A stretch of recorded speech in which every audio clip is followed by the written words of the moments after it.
मानुषी संवाद में आप सबका स्वागत है। फ्रेंड्स, आज हमारे साथ बहुत खास मेहमान जुड़ रही हैं और कनाडा से यास्मीन मोहम्मद। उनका नाम तो आपने पढ़ ही लिया होगा यहाँ इस शो में ज्वाइन करने से पहले। यास्मीन किसी ज़माने में अल-कायदा के मेंबर से उनकी अरेंज शादी हुई थी, लगभग कह सकते हैं जबरन शादी हुई थी। और वहां से चल के आज उनकी क्या जर्नी है कि वो कनाडा में इतने खुल के अपने को इस्लाम से अलग किया, उन्होंने अनाउंस किया हुआ है, कोई छुप के नहीं, कोई पर्दे के पीछे रह के नहीं। वो अपनी जर्नी की भी बात करती हैं और कनाडा में बहुत ही प्रखर आवाज से ह्यूमन राइट्स की, मानव अधिकारों की, मुस्लिम महिलाओं के अधिकारों की, विशेषकर वो महिलाएं जो आज भी इस्लामी देशों में रह रही हैं, और साथ में LGBTQ कम्युनिटी के, यानी जो सेम सेक्स में या हमारे समाज में जिनको हम तो नहीं खैर क्वेयर कहते, पर थर्ड जेंडर जिनको कहते हैं, उनके अधिकारों के लिए भी यास्मीन बहुत प्रखर आवाज में बोलती हैं और एडवोकेसी कैंपेन चलाती हैं।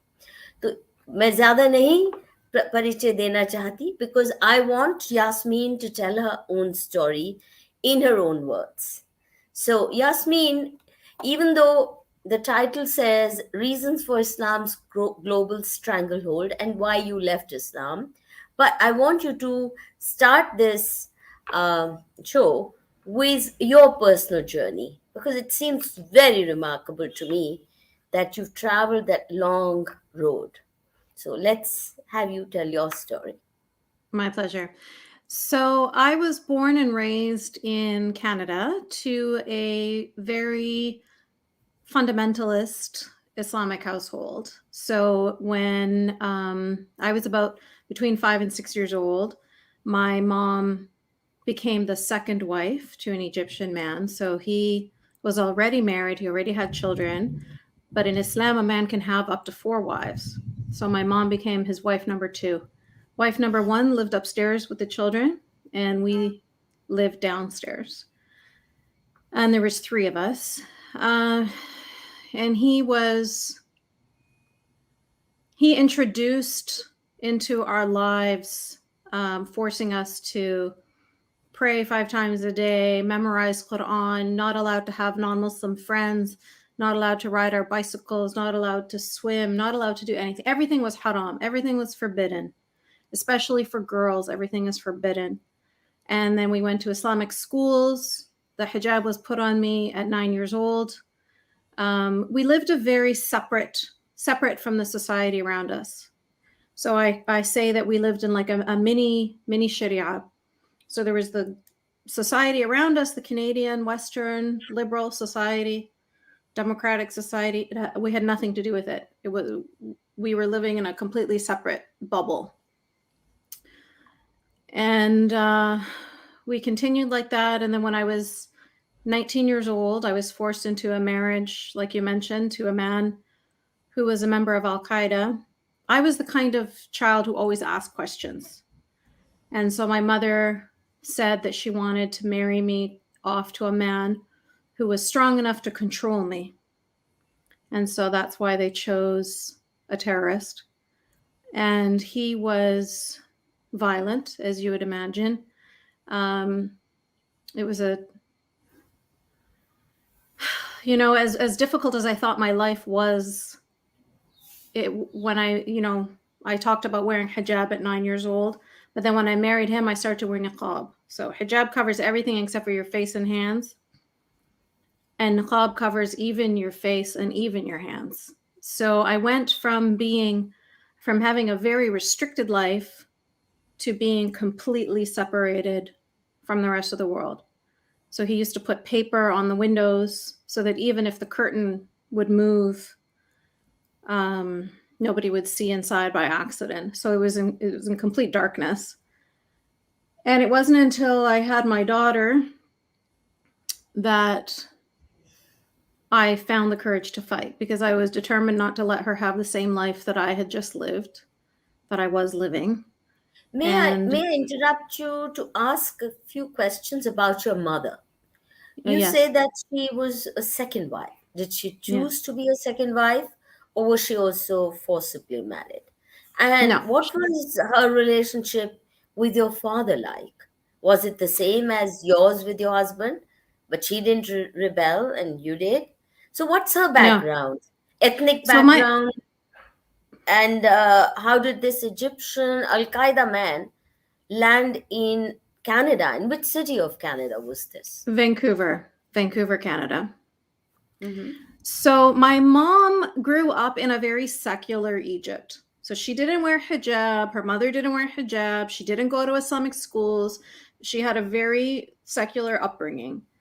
But as you know, around the 70s, 80s, the Islamization started to ramp up, right? The Muslim Brotherhood, the Hizb ut-Tahrir, all of those Islamist groups, they started to get stronger. The money coming from Saudi Arabia, and so they were spreading their propaganda. And it coincided with my mother's experience. So Yusuf al-Qaradawi is an Egyptian author who is one of the sort of the godfathers of this whole Islamist movement. And in his book, he talks about how when he went to the West, he saw that liberalism and democracy and all that stuff was against Allah, was against Islam, was against, the nature of the world and the way it should be. And he thought it was disgusting and horrible. And so he had a very strong anti-West sentiment. So that was the experience. That was sort of what was happening in the world. At the same time, my mother and my father got married, two very secular, open-minded people. They met in university. My mother chose him for herself. Oh. And yep, yep. And they moved to San Francisco. And San Francisco in the 60s was very peace, love, and hippie, free love time. Mm-hmm. And my mother didn't like the free love. And so she was angered by the Western ways of living. Mm-hmm. And my father wasn't angered. So him and my mom separated. So at this point, I was like 2 years old.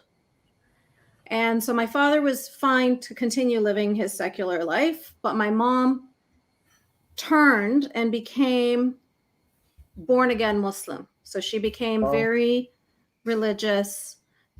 It was not something that she had grown up with. It was not something that was in her family. She just did it on her own because she just was disgusted with the Western world and with the fact that her relationship with my father didn't last because she blamed it on the West. Of course, if you talk to my dad, it has nothing to do with the West. It has to do with their relationship for many reasons. But anyway, she found herself a mother of three by herself in Canada now because they had moved from America to Canada. And she was looking for community. She's looking for support. She's looking for, a place to go where she can feel comfortable and supported. And so she went to the mosque. And that's when it Mm. happened. So when she went to the mosque, they started to tell her, yes, this country is horrible. The infidels are horrible. The non-Muslims are horrible. This is the way it should be. You have to do this and that. And so then that's when she started to wear hijab. That's when everything changed. And so that was her trajectory. And that happened, like I said, when I was around 5 or 6 years old. So I didn't really have that much of a chance because I was so young. So quickly we got pulled into this. She was very zealous, very, very zealous because, she felt like she needed to repent for all of her years of not being a good Muslim. So she needed to try extra hard. So, in my perspective, your perspective, a jihadi member of Al-Qaeda is a bad person. He's a terrorist. But from her perspective, he's a good man who is going to finally get her daughter to follow the straight path, you know? So she knew, of course, that he was violent, but she felt that it was necessary to have somebody like that to keep me in line, because she felt that I was too, I don't know, Rebellious. too rebellious. I mean, I didn't do anything. I was, but from her perspective, it's rebellious because I didn't just Yasmine, I'm accept going to everything. take the liberty of translating in Hindi briefly all that you've told me thus far. Sure. Yasmin ने अभी तक हमें बताया कि वो Canada की ही मूल निवासी रही, उनका जन्म भी वहीं हुआ और उनकी जो माँ थी वो इजिप्ट की थी. She was an Egyptian, right, your mother? Yes.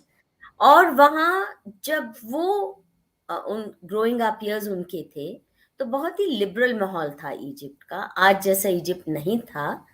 और वहाँ वो बहुत खुले माहौल में जी, ना कभी हिजाब ना कभी बुर्का, वो सब कुछ भी उनको नहीं करना पड़ा. और अमेरिका में पहले वो जहाँ रही वेस्ट कोस्ट में, तो यूनिवर्सिटी में उनकी मुलाकात अब एक व्यक्ति से हुई जिनकी वो भी मुस्लिम थे और उनकी your father was a Muslim, right, also Egyptian for Yeah, so I'm Muslim, but like, you know, the a same kind of nominal. Muslim my mother was. Yeah, हाँ, she was a wearing mini nominal Muslim. skirts and yeah, they just by name, it's because history, family, but neither of them were practicing. तो practising मुस्लिम नहीं थे, ना माँ थे ना पिता थे. पर अमेरिका का जो कल्चर था और खासकर वेस्ट कोस्ट का, फ्री सेक्स, बहुत खुलापन, वो जो स्त्री पुरुष के बीच की कोई फासले नहीं रखना और खुले रिश्ते रखना, तो उस वजह से माँ काफी परेशान हो गई. और पिता क्योंकि बहुत लिबरल थे, बहुत अमेरिकनाइज थे, तो उनकी बन नहीं पाई और उन्होंने उनसे तलाक हो गया. और फिर 3 बच्चे थे. 3 बच्चों को लेके वो अकेली थी जब वो कनाडा आई. She came to Canada, right, after she divorced your father. Yeah, they came to Canada together and then they divorced in Canada. Then they divorce, ठीक है. सो कनाडा में आके जब डिवोर्स हुआ, बच्चे भी खुद अकेले पालने हैं, तो उनको बहुत अकेलापन महसूस हो रहा था और उनको एक कम्युनिटी की, सामाजिक सपोर्ट की ज़रूरत महसूस हुई. तो कहीं मिल नहीं रही. आप तो जानते ही हैं कि अमेरिका में your for yourself, me mine, उसके अलावा कोई ज़्यादा सामाजिक आपको सपोर्ट का सिस्टम नहीं रहता है. तो अकेलेपन में उन्होंने फिर मस्जिद जाना शुरू कर दिया और उन्हें वहाँ जो माहौल मिला मस्जिद में जाने से मुस्लिम कम्युनिटी के बीच में, तो वो जाहिर है बहुत ही ओप्रेसिव किस्म का था. पर माँ को उस वक्त जो सपोर्ट चाहिए थी, उनको लगा कि अब उनको भी अपने जो पहली जिंदगी थी जब वो बिल्कुल मुसलमान मजहब से, इस्लाम से कट के जी थी, उसके लिए उनको प्रायश्चित करना है. और प्रायश्चित करने के चक्कर में वो बहुत ही कट्टर मुसलमान बन गई, बहुत ही कट्टर इस्लामिस्ट बन गई. और यास्मीन उस वक्त बहुत छोटी उम्र की थी, 5 साल की शायद थी. और जब माँ ने ये कट्टरपन अपना लिया तो यास्मीन के ऊपर भी काफ़ी कड़ी मनाहियाँ आने लगी और यास्मीन को 9 साल की उम्र से हिजाब विजाब पहनाना शुरू किया. और माँ नाखुश रहती थी यास्मीन से, क्योंकि यास्मीन थोड़ी बगावत के तर्ज पे जीना चाहती थी. वो इन सब मान्यताओं से जीना नहीं चाहती थी, क्योंकि वो बिल्कुल कनाडा में रह के भी, यास्मीन ने कहा, बिल्कुल जैसे अलग ही दुनिया है, बिल्कुल एक बबल की तरह अलग रह रहे हैं, जिसमें कनाडा का जो कल्चर है या डेमोक्रेटिक वैल्यूज हैं या जो भी खुलापन माहौल का है, लिबरलिज्म जो कनाडा की मशहूर है अपने किस्म की, तो वो सब उससे कोई वास्ता नहीं। और ये पूरा एक शरिया डोमिनेटेड माहौल जो मस्जिदों के आसपास और मुस्लिम कम्युनिटी का होता है, उसमें इनका पालन पोषण हुआ। और क्योंकि माँ उन कट्टर विचारों से जुड़ गई थी, तो इसलिए यास्मीन की शादी उन्होंने एक इजिप्शियन से की जो अलकायदा का मेंबर था। और यास्मीन ये कहती हैं कि हमारे निगाह में वो टेररिस्ट हो सकता है, हमारे निगाह में वो बड़ा खराब इंसान हो सकता है, किंतु माँ की निगाह में, क्योंकि तब तक माँ बहुत कट्टर मुसलमान बन चुकी थी, इस्लाम को पूरे कट्टर रूप में अपना चुकी थी, तो उनके लिए वो बहुत सही व्यक्ति था। उनको लगा कि ये इस्लाम और मजहब के लिए अपने जिएगा, हिंसक है तो भी क्या, और मेरी बेटी को सही रास्ते पे लाएगा, जो कि पूरी तरह से अभी तक उनको लगता था कि उनकी बेटी इस्लाम के रास्ते पे चलने को तैयार नहीं थी। तो इसलिए उन्होंने खुद इस तरह की अरेंज्ड मैरिज की।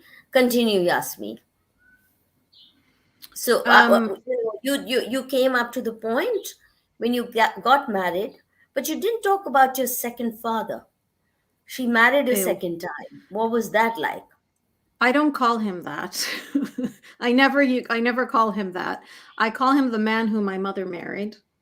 Um, he was very abusive. He was physically abusive. Um he was abusive in all the ways. And I mean, you my make a mother big was statement. All the ways, sorry, meaning? all the All ways. the ways? Yes. And when I spoke to my mother about it, she pretended that she couldn't hear me. Like she just didn't do anything about it. So this was eh,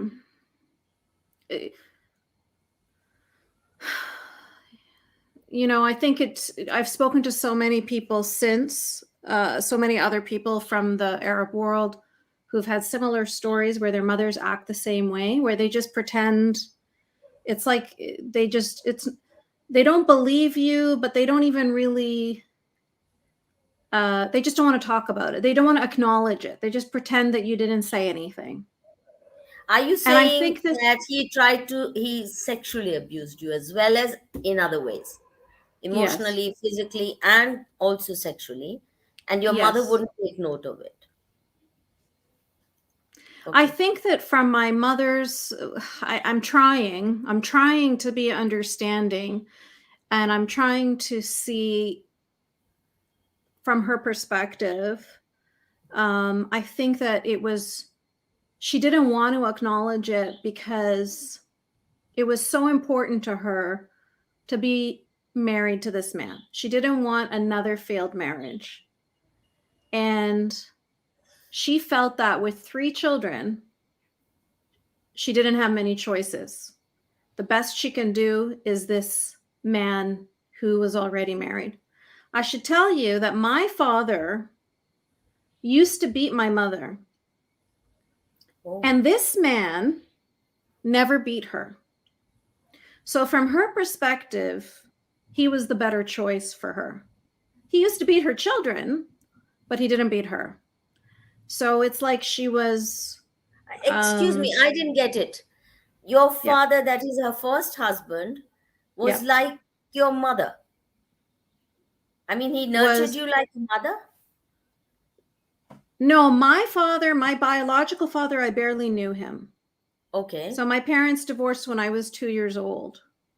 But he used to beat my mother because it's very common. It's a very socially acceptable thing in the Arab world for men to beat their wives. Hmm. So it was like, the fact that this second husband of hers didn't beat her was was a positive thing from her perspective. So she thought he was like a better man. And so I think that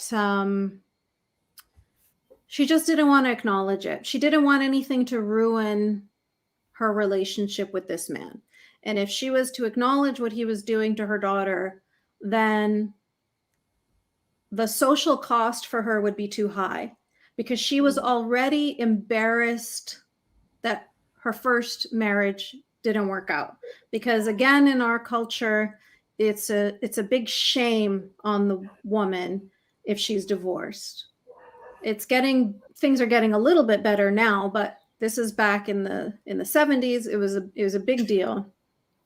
And for all of her brothers and sisters, she's the only one that had a divorce. And so it was like a shameful thing in the culture. And, they're very big on honor. And so she didn't want to have another divorce. So she ignored it. She ignored all of the abuse that was happening. When I was 12 years old, I told one of my teachers. In fact, my teacher wrote the foreword for my book. And he told the police, and he told child services, and it went to the court system in Canada. And they said, this girl is being abused in her home. They knew all about everything that was going on.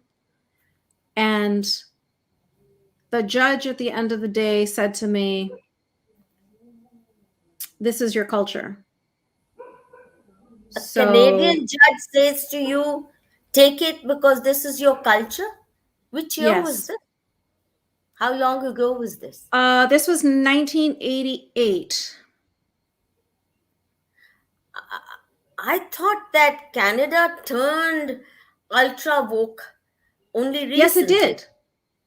No, But in no. 1988, they were allowing Sharia to manifest itself so openly. Yes. So from the judge's perspective, he felt that he was being culturally sensitive. So by being insensitive towards you. Exactly. With all the women's rights movements and feminist uproar, he That's didn't for feel those it women. was. No. Oh. And still today, it's the same thing. So they have two sets of rules,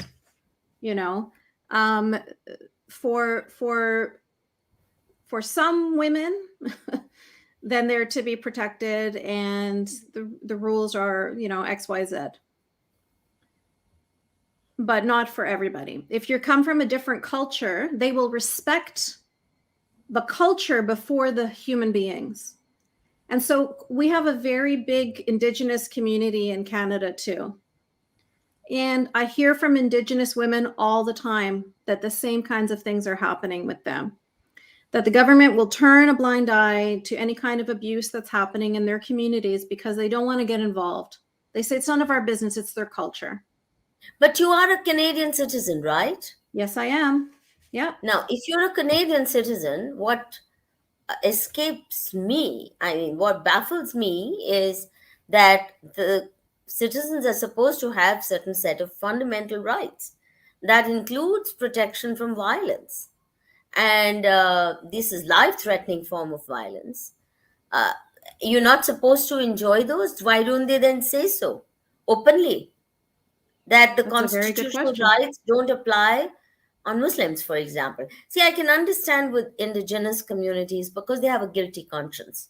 They committed a genocide. The white supremacists committed a genocide. Now, that guilt is something that makes them not want to even see their faces. They put them in reservations, they put them in ghettos, and they're living a subhuman life.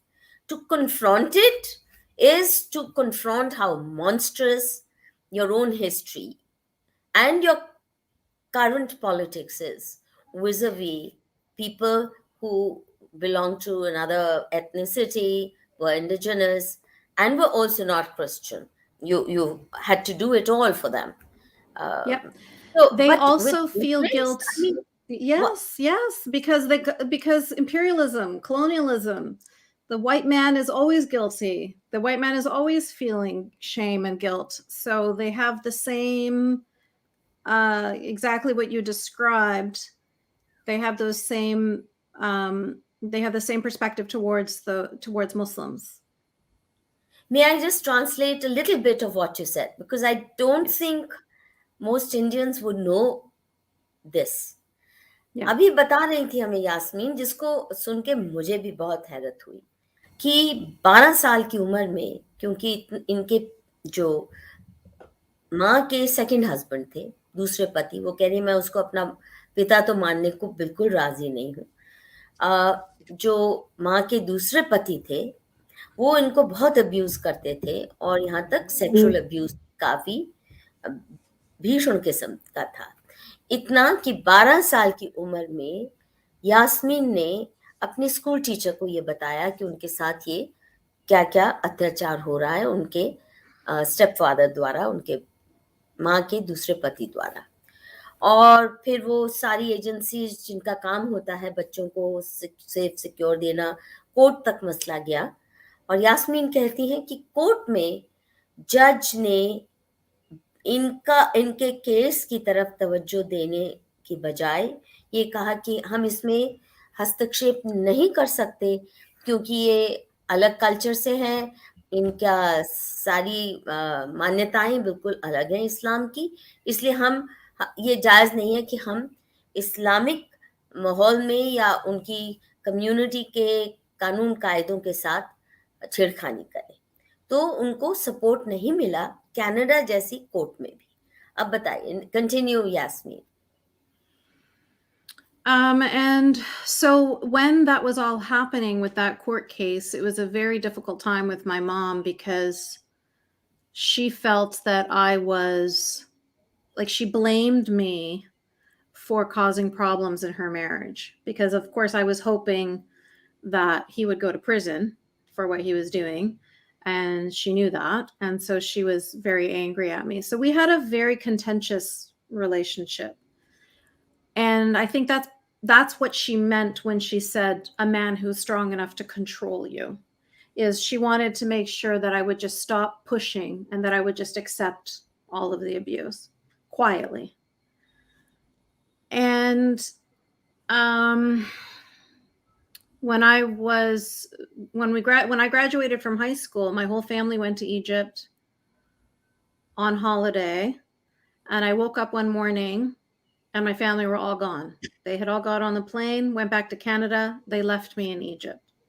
So my mom did that because she was hoping that if I was living in a Muslim majority country, that I would straighten out. And when I was there for 2 years, they were trying to get me to marry my cousin. But I was able to get out of that arrangement and get back to Canada. So by the time I was back in Canada, she was very frustrated with me. And that's why she wanted to marry me off to this man. And so, like I said, it was a very difficult time being married to him. And then I had a daughter very quickly. I got pregnant. And once I was holding my daughter in my arms, and he came up to me from behind me and he's looking at our daughter and he says, "When are we going to take her to get cleaned?" And I said, "What do you mean?" He said, when are we going to take her to get fixed? When are we going to get her to get cleaned? And I said, "She just had a bath." I didn't understand what he was talking about, cleaned. And then my mother said, No. She's too young now. When she's older, when she's, 5, 6, 7, we'll take her to Egypt and we'll get it done there. And that's when I understood what they were talking about. They were talking about FGM. They're talking about female genital mutilation. And so that's when I felt that I had to do everything in my power to get myself and my daughter out of that house before she reached that age, before they were able to mutilate her. And it wasn't easy. It was very difficult. I outline it all in detail in my book, but there's just, it was a very difficult process to get myself and my daughter away from him. And eventually I had to get away from him first, and then I had to get away from my mother. And I was able to start going to university. And when I was in university, I took a course called History of Religions. It focused on the 3 monotheistic religions. And Which also university? Which University of British university? Columbia. University of British Columbia In in Vancouver. Canada. In Yes. Vancouver. Yes. And I have to say now, even though the judge failed me, if I wasn't living in Canada, I wouldn't have been able to escape, because the only reason why I was able to escape was because I was able to get student loans from the government. And that allowed me to be able to pay for housing, to pay for food, to pay for school, to progress my life so that I could evolve into, a full human being and somebody that could be a role model for her daughter. And so when I was in university, I took this history of religions course. And at the same time, 9/11 happened. And so I was bombarded both intellectually and emotionally with reasons to question my faith. I had already been questioning my faith my whole life anyway, but I was too scared. So that to answer your question, reasons for Islam's global stranglehold, the number one reason is fear. So much fear. You are just like a tea bag steeped in fear, surrounding you all the time. And even to question Islam is very scary because, well, Islam teaches you not to question. Your critical thinking is discouraged. It's in fact punished. And if you leave Islam, if you don't believe anymore, the punishment for that is execution. So you're always controlled by fear. And even after I started to question and I was so scared all the time, the fear was the last thing to leave. I wasn't wearing hijab. I was drinking alcohol. I had a boyfriend, everything, but still the fear of hell, the fear of Allah, all of that, it just lingered. The brainwashing was so, so deep. Because when you are told those stories as a child about how you're going to burn in hell or how you're going to be punished in the grave waiting for the day of judgment, they're not stories. They are told to you like truth. And so it really prevents you from even trying to think outside of this parameter that you're allowed to think in, because you're too scared to do that. It's like a visceral reaction. It's not even just cognitive. Your whole body is so averse to you questioning or thinking about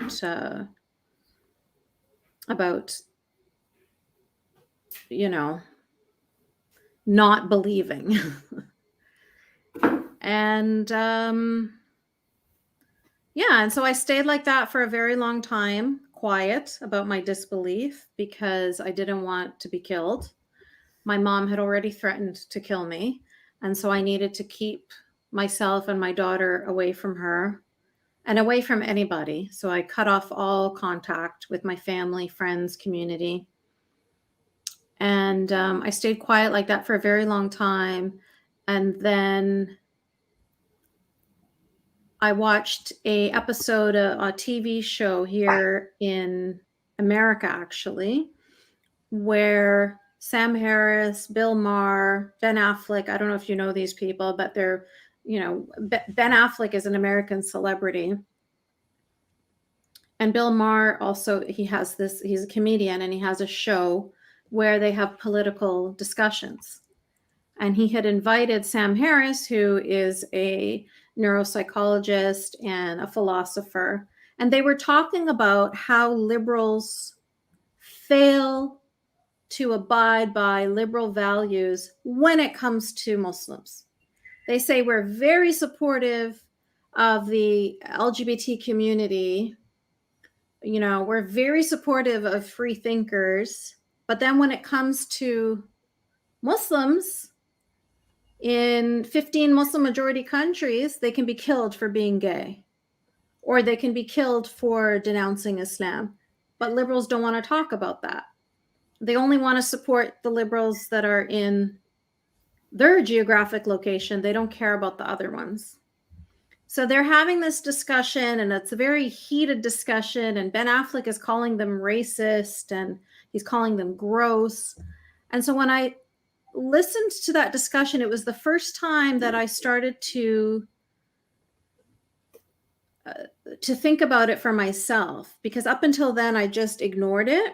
But one of the topics of their conversation was people in Egypt believe, I think it's like 86% of people in Egypt believe that those who denounce Islam should be executed. So they were talking about me, essentially. They were talking about people from Egypt who have denounced Islam. So, I was born in Canada, but I'm from an Egyptian family. And so I felt like it was a very personal discussion.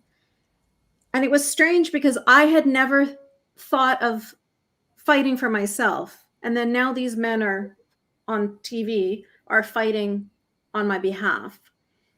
And so they made me think about, why don't I fight? Why are we accepting this? Why do we just let them decide that we should be killed and we don't fight back? We should fight back. And so that's when I decided to write my book and to share my perspective. And when I did that, that led me into starting my organization, Free Hearts, Free Minds, and going public and all that. So, May I take you back a little bit? It's not clear to me whether you're still married when you wrote this book, or you did it after divorce. Am I right? Oh, yes. I divorced him. My daughter was 3 years old. Okay. So it was a long time ago. You don't mention anything about how that came to be, how you entered the university, how you Okay, I'll walked out tell you. of that home. How, It's a long story. to work very quickly, I just want to respond to some of the points being raised by the viewers. Firstly, काफी डांट पड़ रही है मुझे because I've been translating into Hindi. People want to only listen to you. They're saying, please cut out the translation. Now, friends, I had to do it because when I speak only in English or when the program is predominantly English, those who believe Hindi is the only language they're comfortable in, then they really go after me. So I get a lot of criticism from them as well. But today, There will I always be agree. criticism. So I was doing it only because that side is quite assertive also about its rights. But for this program, I think we will let Yasmine speak. And Yasmine, what I'd like you to do is the following. Firstly, speak at length, don't shortcut. People are very keen to hear your story. And I'm not going to interrupt you except to make you talk more. Like you didn't say anything about how you walked out of the house, how So, you entered the university, how you managed to live a life all by yourself or reconstruct your life by yourself. this is a very long answer, but I know you told me to speak at length, but honestly, it was very lengthy. But I will be succinct as much as possible. But I've detailed it even more so in my book. So what happened was I wanted to get away from him. I was afraid for my daughter. He was talking about moving to Peshawar, to joining Al-Qaeda again, and wanting to die as a jihadi. He didn't want to die in the land of the infidels. He didn't want to die in Canada. So his goal was to finish whatever mission he came to Canada for, and then to go to Peshawar. So I was very scared. I needed to get out of that house before we went to Peshawar, because once we go there, there was no way, it was going to be so much more difficult for me to escape with my daughter. But I hesitated. At this point, I had only a high school education. This was before Facebook, social media, nothing. So I had no connection with my friends. It's the first thing an abuser does is he separates you from anybody who can support you or protect you. So I was all by myself. I was diminished as a human being. So not only the niqab that I described, that I was covered head to toe in black, I hardly ever left the house, only for doctor's appointments, prenatal visits. So seeing the doctor once a month for my pregnancy. That was my big, I get to leave the house. He was very physically abusive. So I didn't have the strength needed to leave when I should have. And then I discovered I was pregnant again. And then I was really scared because I thought, well, how am I going to be a mother to 2 children by myself with no family support, nothing? Like I said, that's it. I give up. I'm going to move to Peshawar. I'm going to be a jihadi wife. Just whatever. There's nothing I can do. I give up. So that's when I hit rock bottom. And then I found out the baby didn't have a heartbeat. So now I'm consumed with guilt because I think I'm the one who killed my child because I didn't want the baby. And so I put that in, somehow the baby knew it wasn't wanted. And so that's why it didn't survive. When in actuality, the baby probably didn't survive because he was beating me a lot. He would kick me down the stairs and everything, even when I was pregnant. So when I went for the D&C surgery, which is when they go to, remove the fetus, the nurse told me, we are going to put you under general anesthetic. So you will be groggy and you will need someone to help you with your child because you're not going to be fully alert. And so you need someone to help with your child for about 24 hours until you feel better. So I told him, the nurse said that I need someone to help me take care of the baby for 1 week because I wanted to give myself some time. I saw a window of opportunity. And of course, he's not going to help me with the baby. So he said, go to your mother's house, because I knew he was going to do that. And I knew that leaving from my mother's house was easier than leaving from his house. So he said, go to your mother's house and I'll see you in a week. So when I went to my mom's house, my mother was she worked at the Islamic school. She was the head of the Islamic studies department at the Islamic school. And so in the morning, she got up to go to work. And I got up and I went in the yellow pages, which is the phone book. And I found the name of a female lawyer who was close by that I could go to her on the bus. And I took my daughter and we went to the lawyer. And I told the lawyer, I have limited time. I have to be home before my mother comes home from work because she can't know that I'm here. But I need full custody. I need a restraining order, which means to prevent him from coming to the house. And I need a divorce. So she said, don't worry about it. I got it covered. But she could not contact me because there's no cell phones at this time. If she phoned me, she was going to phone me at my mother's house. And that I could not let my mother know, because my mother, of course, would be completely against this because she wanted me to stay married to him. And it would be too much of a shame on the family if I were to get divorced. So in Islam, there's no way for a woman to divorce her husband. No easy way. It's a very difficult process, but so easy for a man to divorce his wife. He just says the words. He has a magic mouth where he says talaq, talaq, talaq. 3 times he says divorce, divorce, divorce. Magically, you're divorced.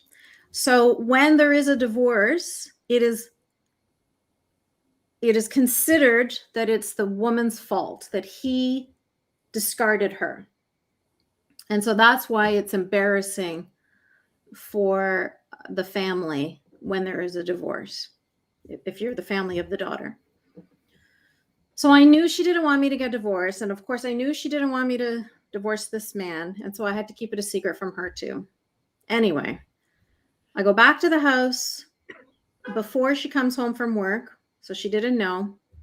And then a few days later, I hear him screaming from in front of my mother's building in Arabic, "Give me back my wife." So for him, I'm his possession. And he's so angry that his possession has the audacity to think that she has 2 legs and that she can walk away. So he was enraged. Now he's 6'4", tall, Egyptian, dark-skinned man screaming in Arabic. So of course, nobody let him in the building. Everybody was concerned. What's going on? Was this a predominantly Muslim neighborhood, or was it a mixed neighborhood? It's a mixed neighborhood. In fact, it's predominantly Hong Kong Chinese neighborhood, but yeah, it's mixed. And you couldn't have gotten any support there among your neighbors? The thing is, no.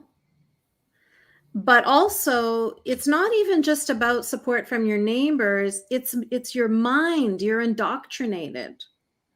So I don't want to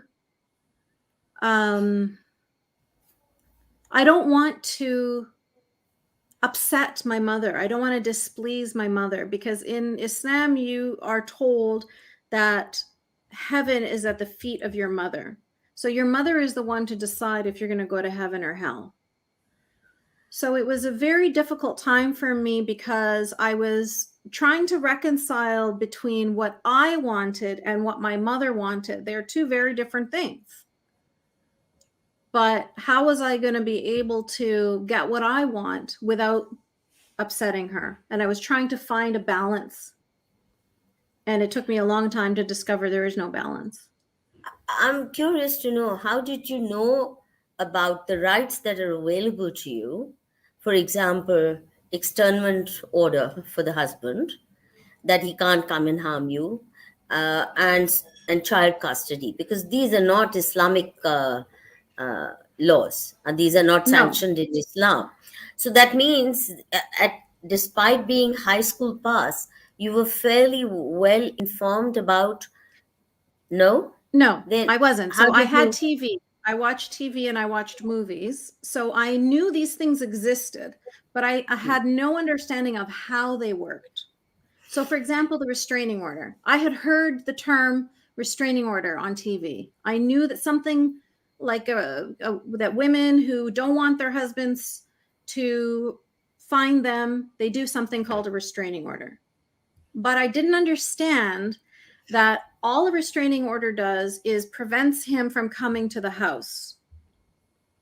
It doesn't prevent him from coming to me. So if I go to the shops, or if I go to my friend's house or whatever, then he can still find me. He can still attack me. And so that's when I learned that from the police. They told me how a restraining order works.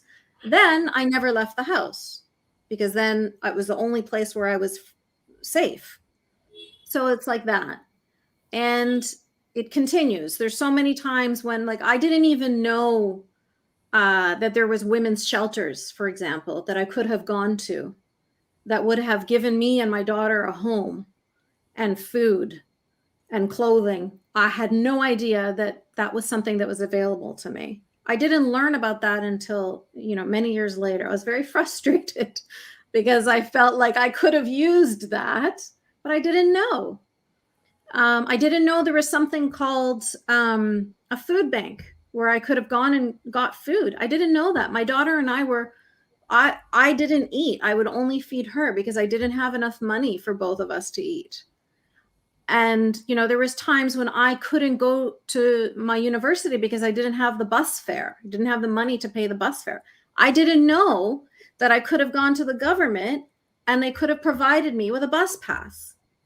So there were so many things that the government of Canada provides for single mothers who are escaping abusive relationships that I didn't know any of them. And again, this is before Google. So it wasn't like I could just Google something. I had no idea. And this lawyer that you went to, she didn't inform you of your rights, I'm sure. It was And a did she do very fast, it had to be very quick because the appointment with her was at 1:00 in the afternoon. And my mom finished work at 3:00. She finished school. And so the appointment with her was because I had to take a bus there and it had to be very fast. And I had to get back on the bus, back to the house before my mother noticed that I was missing. So it was a very, very stressful time. And this is why I was so worried. Is she even going to be able to do this? But when he came screaming to the building, then I realized, okay, he has been served with the papers. She explained that to me. I said, how does this work now? What happens? She said, now we will serve him with the divorce papers, and then it will be his choice. He can either contest, can come and argue in a court, or if he doesn't do anything, within 1 year, automatically, you will have a divorce. And I said, and what about my daughter? She said, same thing. If he doesn't come and argue to say that he wants custody, then automatically after 1 year, she'll be yours. So that's all I knew. And when he came and he started screaming, I knew he had been served with the papers. And then, like I said, I stayed in the house. I didn't leave the house because I knew that I was protected in the house. He wasn't allowed to come to the building, but anywhere else he could find me. And at this point, the Canadian government were involved. So the Secret Service of Canada are called CSIS, the Canadian Secret Intelligence Service. They were now involved because the FBI were involved because he's Al-Qaeda. And they contacted me and they showed me a picture of him where he was behind bars in Egypt. And they said, it's safe for you to leave the house now because he's behind bars in Egypt. He's contained. And that's when I went with my daughter and we started our life over again. Some clarifications, please. One, you were all this while, the restraint order was operative for your mother's house or for your own husband's house or marital home? My mother's house. And so your mother by now knows that you have filed for divorce. And she took it? She was not happy, but the train had already left the station. There was nothing she could do about it at that point. She was very angry. She tried immediately to get me married again. So there's like a 4-month period where Islamically I have to wait. And then she was trying very hard to get me into the next marriage. And I said, no, you fooled me before. I allowed you to pressure me, to scare me, to force me, but I'm not going to do it again. There's no way. And so that's when I was talking to you about that balance between how am I going to be able to be happy and have my mother happy? Is there any way that both of these things can happen at the same time? And I tried for a long time to reconcile that, to try for both of those things to happen. And it was very difficult for me to finally admit it's impossible. I have to choose my own happiness, and I said to my mom, I said, you already had your life. You made your own choices. You got to live the way you wanted to live. And now it's my turn. I only have, one life, and I'm going to choose it the way I want. I'm going to live it the way I want to live it. And to be perfectly honest, it was always about my daughter too. So the way my mother would talk to me, and it would hurt my heart and make me feel humiliated and bad about myself, she would talk to my daughter like that. And so when she would talk to my daughter like that, I would be very defensive and angry, because even though my daughter was too young to understand, I understood. And so I needed to get my daughter away from her, away from that world. So it was about my own happiness. And of course, as any mother or father will tell you, your happiness is really connected to your children's happiness. If your children aren't happy, you can't be happy. Okay, some more questions. Firstly, how did he land himself in an Egyptian jail? That's one. Okay. One second. Second question. Did you then get access to the marital home once he left? That's two. Third, Okay. how did you decide to join the university? Because you only high school. So all these three steps, please describe those. So number one, actually, I'll tell you first how he came into Canada. He came into Canada from Afghanistan with a fake Saudi Arabian passport. So in Egypt, when they discover that somebody is a terrorist, the first thing they do is they take their citizenship away. They say, you are no longer Egyptian. So Assam didn't have Egyptian citizenship anymore. He could not get an Egyptian passport. So he got a fake Saudi Arabian passport, and he's coming from Afghanistan. So, you'd think these are red flags. Somebody's coming from, this is during the Mujahideen time, during the Russia, everything, people knew what was happening in Afghanistan. So for a man to be coming from Afghanistan with a fake Saudi Arabian passport, and that man is actually Egyptian ethnicity, something is wrong. But he entered Canada as a refugee. He said, I'm stateless because Egypt took my citizenship away, because I'm a political refugee, So of course he told them a story. At that point, he had a lawyer. The lawyer was paid for by Osama bin Laden. So the money that was paid for his lawyer came from bin Laden, gave it to a guy in California to cross the border and to pay for his lawyers. This is all public record. That's how I know. Not because he told me, but because it's all on the internet. But why did he come to Canada? Why didn't he stay with Osama bin Laden and become a martyr there? Well, some journalists have made the assumption that he was here for 9/11. That's what he was in Canada for, that part of that cell. So where I was living, this is important to note, where I was living in Canada, in Vancouver, was actually, you could walk across the border to the States. It was so easy. In those days, you didn't even need to show your driver's license, nothing. It was the crossing between Canada and America was so simple. And so to answer your first question, how did he leave Canada? So when he got served with the divorce papers, he realized, okay, I can't stay in Canada anymore, because it's now the spotlight is on him. Like, he was going to become a refugee, then become a landed immigrant, then become a citizen, because he's married to me. And so he was going to have this easy route. But now I ruined it for him. So he decided he still needed to die for sabilillah. He still wanted to die mujahid, and so he joined the fight that was in Bosnia at the time. And what happened was the CIA were actually casing a hotel because they were looking for somebody else. But then Assam and somebody else went into the hotel room instead. And so they just caught them.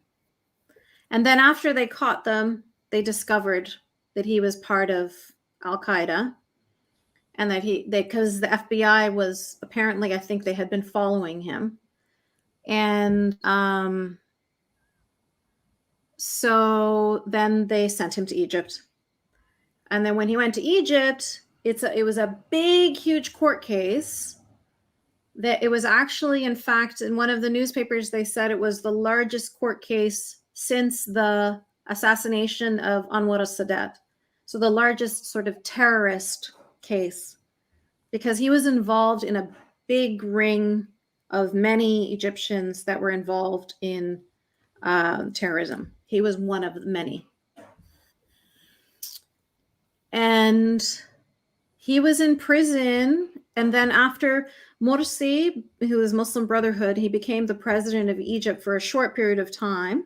When he became the president of Egypt, he started releasing the political prisoners, which basically means the terrorists. And Assam was one of the people that was released at that time.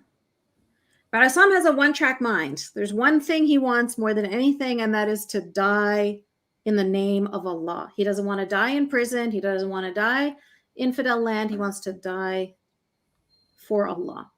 So as soon as they let him out of prison in Egypt, he went to Malaysia and was involved in terrorist activity there. Again, he was caught. Again, they sent him back to Egypt. So he's in Egypt now.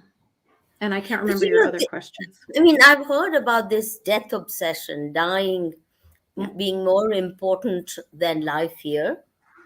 But this, I mean, real life story is so different from reading about it in texts.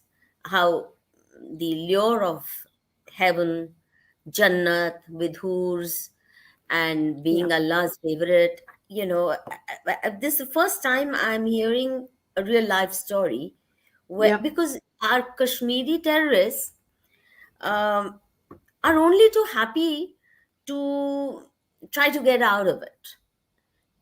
Some of them, yes, but they don't seem as obsessed with death as they seem obsessed with just play acting. I mean, it's not this, because many of them came back and want to be kind of integrated as surrendered terrorists, etc. This is the first time I'm hearing this story, and it's important to understand this mindset. So then, university, but of course, please explain to us reasons for Islam's global stranglehold and why young men at the prime of their life are willing to do this. And secondly, what occurred to me is this. Firstly, he wanted a Canadian citizenship. You were the goose that could lay golden eggs for him.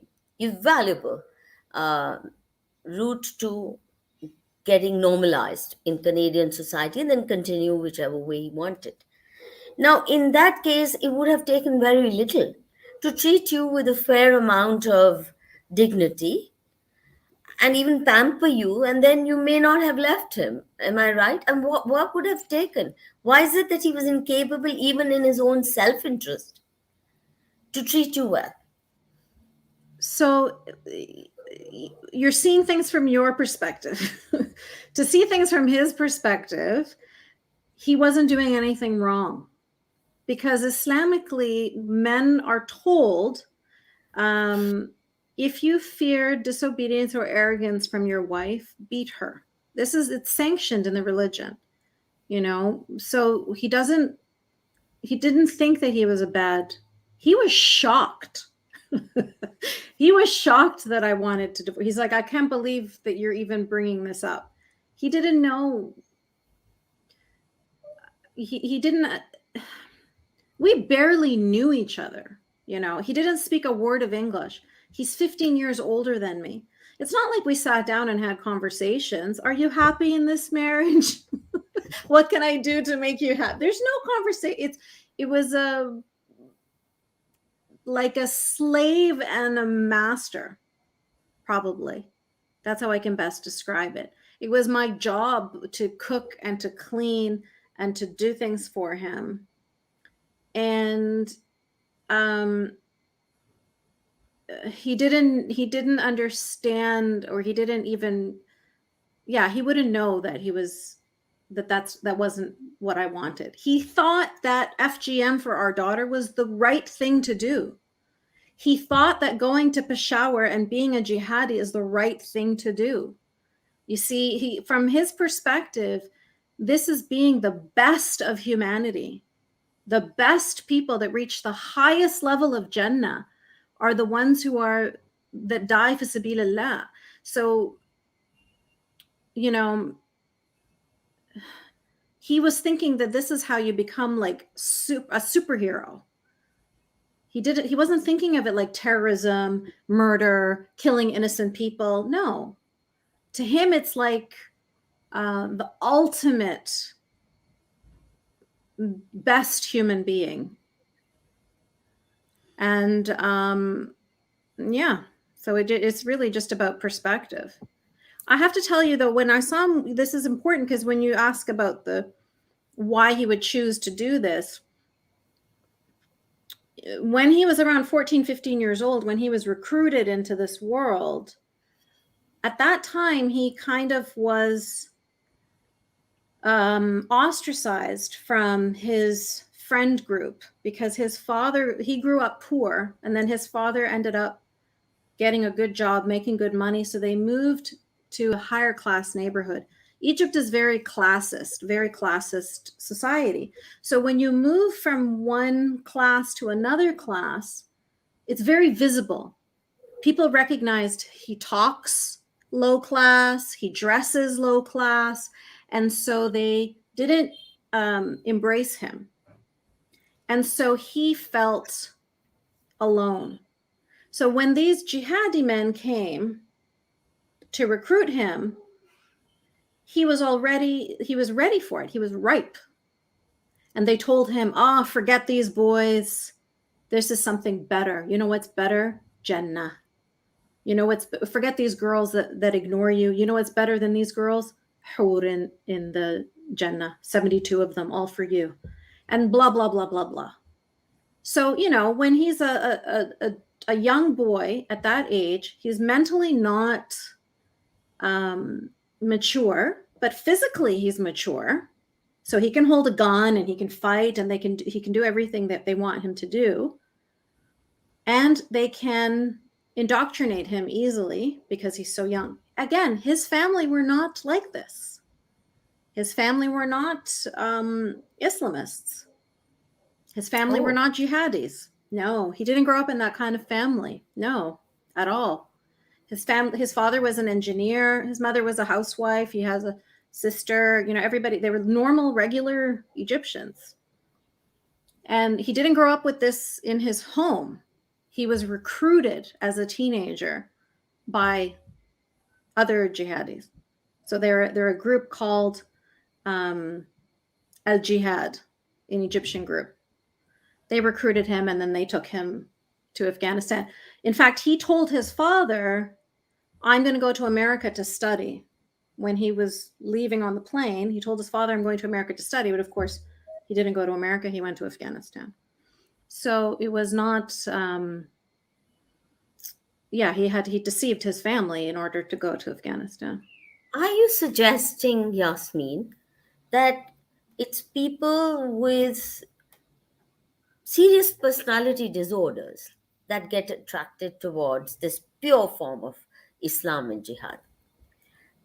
Because he obviously didn't pick up the values of his own family and seemed disoriented by your own description.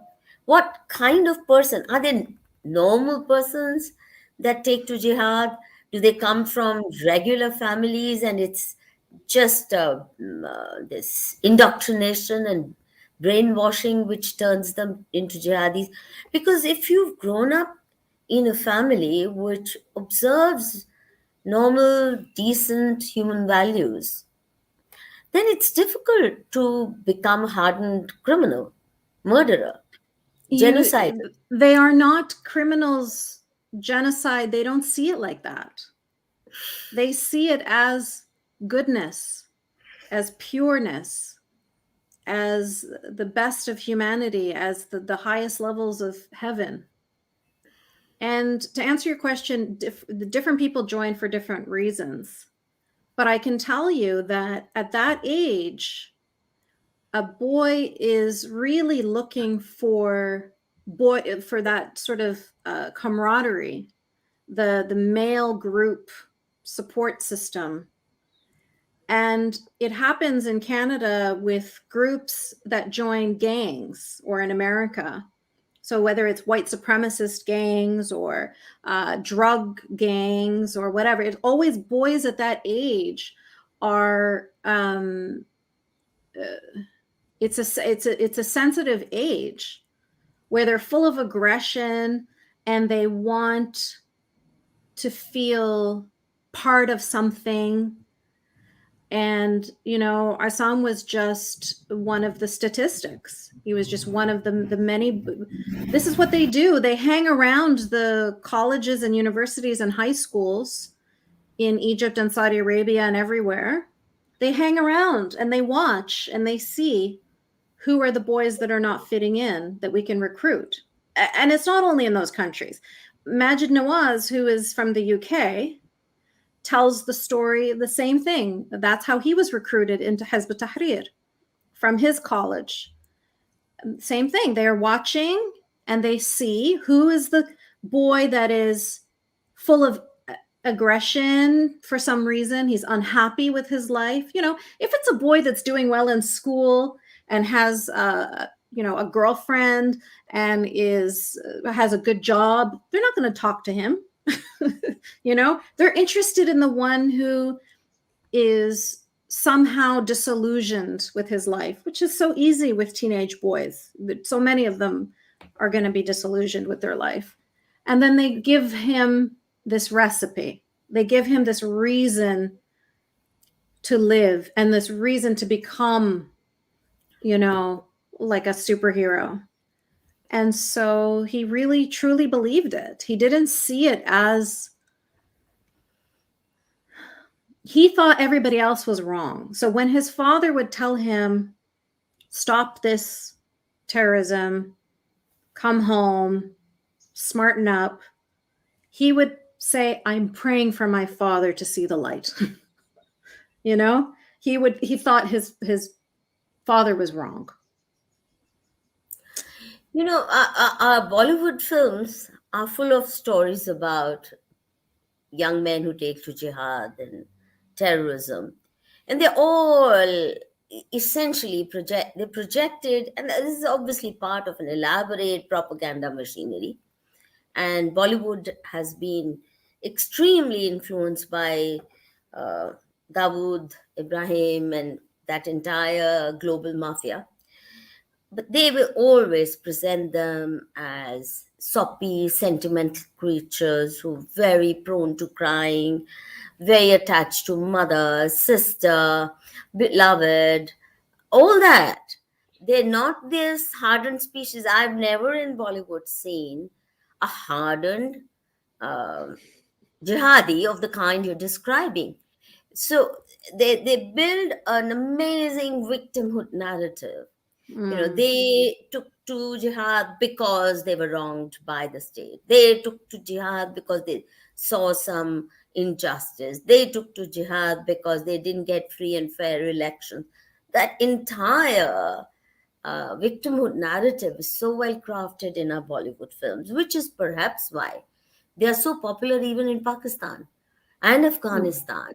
You see, it gives them a good feel about themselves, that they're good people, but they are good, soppy, sentimental. They cry, they hug, they're very attached to women in their lives, and will do anything for mother, sister, and even wife. I mean, these are the kind of terrorists that we have in Bollywood. Picture you are projecting, and you're saying he's fairly normal as far as jihadis go. Are you? Is that your considered view?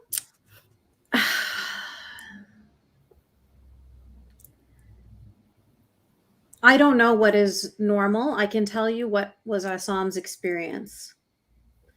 But many of them join for many different reasons. But the one thing that will unite all of them is they join to please Allah.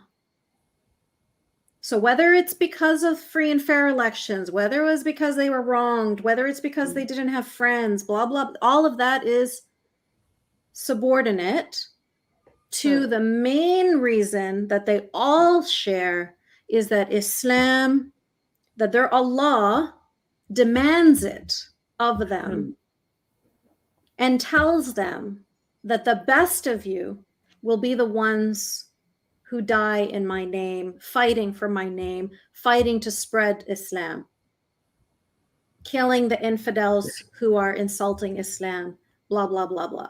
So that's one thing you can say for sure that they all share. Other than that, they're all going to have different reasons and different experiences and different backgrounds. Okay, now let's come to your university story. And how did you survive? Because to denounce Islam is to invite death sentence. So please tell us both these stories simultaneously. So, or one after the other. So I applied to go to university. By this time, I was able to join as a mature student because I was older. And so they have a certain amount of seats that they allow to mature students, where they are more lenient with the registration requirements. And so I entered as a single mother, mature student. And the government at this point, we have something called student loans. So they loan you all the money that you need to get a house, to get food, transportation, pay your tuition, everything. And then once you graduate, you have to pay them back everything bit by bit. So that's what I did. So I got student loans. And as soon as I got student loans, I moved out of my mother's house. And one of my friends helped me to get like an illegal suite, like on the cheap. And we started our lives from that point. It was so difficult because as a Muslim, everything is outlined for you, not just the way you dress, but the way you eat, the way you drink milk or drink water, the way you go to the bathroom, the way you put your shoes on, the way you cut your nails, everything is detailed. And so when how do you drink water, for example? Give us a few examples. To drink water, you cannot breathe into the glass, and you can only take 3 sips. And they have to be sips. They can't be gulps. And so you take 3 and then you stop. And then you can take 3 again. Yeah. So you can't just like take the glass and just drink until you finish the glass. No, you have to take 3 sips and you can't breathe into the glass. Yeah. So and then cutting your nails, there's a certain process, not only for which order you cut your nails in, but then after the nails themselves, you can't just throw them in the garbage. You have to bury them because it's part of your body. So, and entering the bathroom, you have to enter with your right foot and you exit, or you enter with your left foot, sorry, and you exit with your right foot. There's so many rules. To drink, you drink with or to eat, you using your right hand only. What's the logic? The logic is that the devil lives in the bathroom. And so before you enter the bathroom, you have to make a dua. You have to make like a little prayer where you ask Allah to protect you from these devils so that they don't possess you when you go to the bathroom. Is this, I mean, universal or Egyptian? Universal. Ask any Muslim person you know, they will tell you this. Yeah. So Yeah. devil You say, lives in the "A'udhu billahi bathroom. minal khubth wal khaba'ith." Because That's I what you would say. imagine a place where you wash, clean up, would be considered a pious place, not house of devil. Because you're It's bathing the there. house. No, That's okay. the house of devil. Yeah. Beyond me. Okay. There's So just so then, many things that there's no logic. You have to leave logic at the door before you enter because it's none of it's going to make sense. You have to do your wudu. There's so many things that don't make any sense. But it's really almost like, I feel like it's effective. If you convince people to do things without logic, just to follow without question, they become robotic. perfect soldiers. They're cyborgs. You trained them from childhood not to ask questions and just to do stupid things for no reason. Don't think about the reason, you just follow, right? And so by the time you're an adult and somebody tells you to do something illogical or something like you described, this is killing, this is vicious, this is genocidal, but you're not going to see it that way because from your childhood, you have been trained to just do what you're told, to follow, to listen, and not to question. So you don't question. You stop questioning. You turn off your brain because questioning is futile. It's a useless waste of time. And in fact, it's punished. It's considered, if you question, they say that's the devil putting these ideas in your ear. The devil is whispering in your ear. That's why you're having doubts. That's why you're questioning. You're not supposed to question. You just do what you're told. Were you made to study the Quran, the Hadith, Yes. and the life of the Prophet? Did you study Very and much did you so. understand?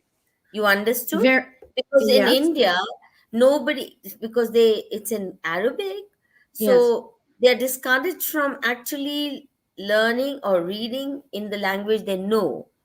It's always you learn by heart, and you just given a selective few nuggets to mother. Yep. So how Yep. was it your study, and what kind of questions came to your mind when you read So the original text? my Arabic is my first language. So I understood what I was reading. And my mother was, like I mentioned, she was the head of the Islamic Studies department at the Islamic school that I attended. So it was very important that me and my brother and my sister be very good Islamic Studies students because it will reflect on her if we are not good students because she's the head of the department. So yes, we did. We studied the Sirah, so the life of the Prophet Muhammad, all of the battles and all of the stories. We studied Hadith. There are so many Hadith though. So we mostly focused on the Sahih Hadith. Those are ones that are proven to be true. But even so, there's certain Hadith that they didn't introduce us to that I discovered later. So, for example, I used to work in the Middle East for a while, and that's when I learned that they sell camel urine in boxes the same way you would sell juice or milk. They sell camel urine. And I was like, what is this? And then I learned that there is a hadith that says if you drink camel urine, it will cure your ailments. That's not something that they ever told me in Islamic school because they know that as children in Canada, we're going to be like, what? That's disgusting. And so they didn't want to tell us the ones that are going to have us react like that. They didn't tell us in the Quran how many times the Quran mentions about the earth being flat. They didn't mention that to us. You know, there was the Saudi Arabian, the head Saudi sheikh at one point, he said, the earth is flat, and anybody who says it isn't flat is an infidel, is a non-believer, is a kafir. And they didn't tell us that. And so there are, like you said, they cherry pick what to tell us and what not to tell us. And it's because they knew which ones are the hadith that are going to make us question too much. Again, there's hadith about rocks talking, rocks and trees talking.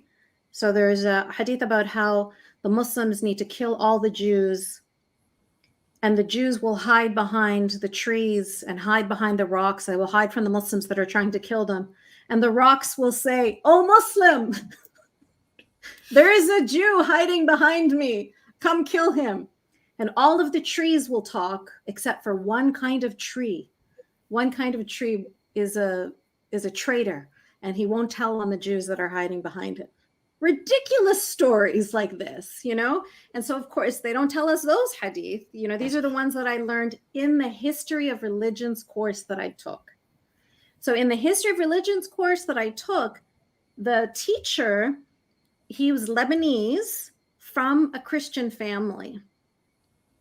And he saw me sitting in his class with hijab, and he knew instinctively that I was questioning. And so he knew which hadith to show me. He knew which Quran passages to show me and say, "Oh, did you read this? Did you see this?" And so that really, of course, contributed to me just being shocked. Like these are certain things that I didn't know about. But yeah, so we, I learned everything that my mom taught us in the Islamic school.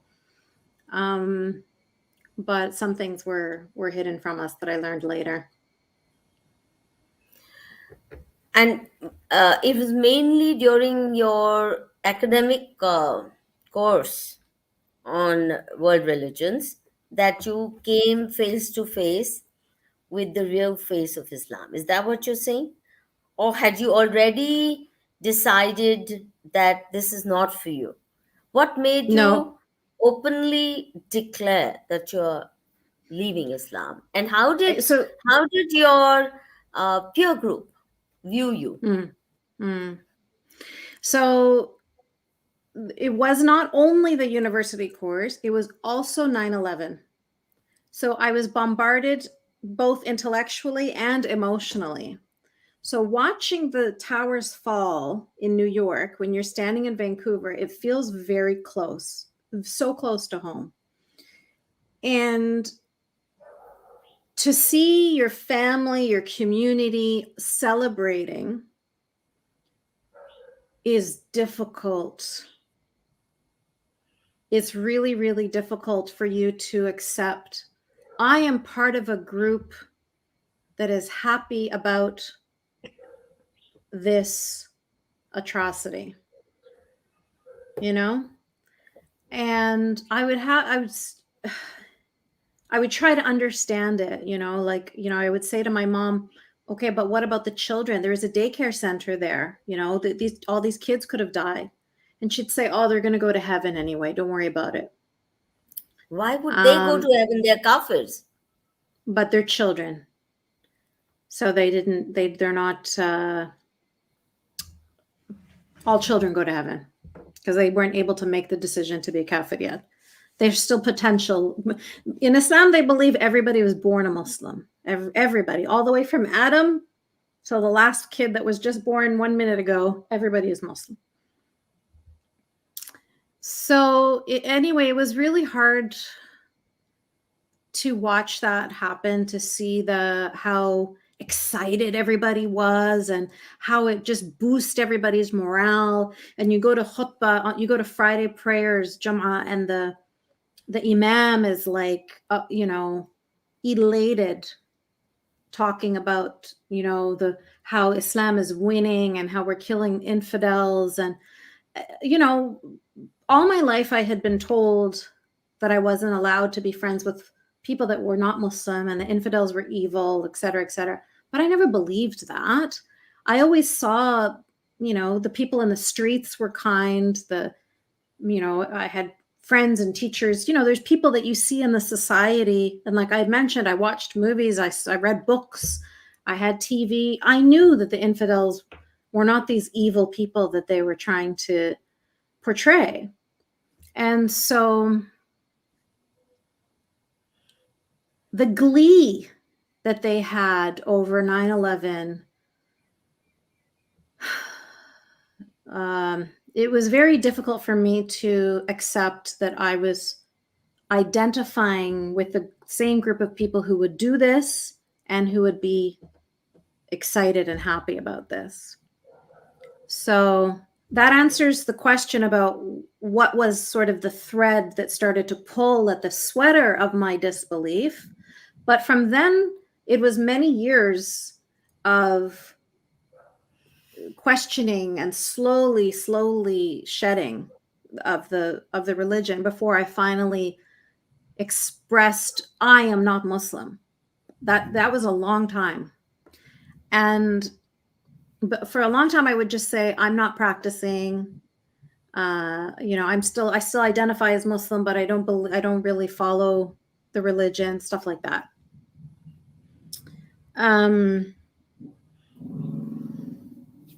What about your siblings? It was a slow process. What about your siblings? Your brother and sister? Yeah. So when I got to, so I was telling you it's a slow process. In that process, one of the first things that I did was remove my hijab. I was still considering myself a Muslim, but I didn't want to wear hijab anymore. And I didn't wear hijab. I was wearing it part-time. And it got to the point where everybody in my life knew that I wasn't wearing hijab except for my mother. And so I felt like I wanted her to know because I was tired of living this double life. And so I went to pick her up one day. She needed me to drive her to the doctor. I went to go pick her up and I wasn't wearing hijab. So it was the first time she saw me in public without hijab. And she absolutely lost it. And she told me that if I took off my hijab, then the next step was going to be for me to leave Islam and become an infidel. So she had to make sure that she killed me before that step happened, because otherwise she will be punished for eternity for raising a non-Muslim daughter. And so she said, I will not be punished because you denounced Islam. So I need to kill you before you denounce Islam. And I was shocked because I was like, I am not planning on denouncing Islam. I had no, at that point, it didn't even cross my mind, because Islam is, being a Muslim is really your thought, when you were raised in Islam, they make you believe it's part of your identity. They make you believe it's part of who you are. And I was surprised that she would say that, because I was thinking, how do I decide I'm not a Muslim anymore? It's impossible. It's like deciding that I am not a woman anymore, or deciding that I'm not Arab anymore. Like, this is who I am.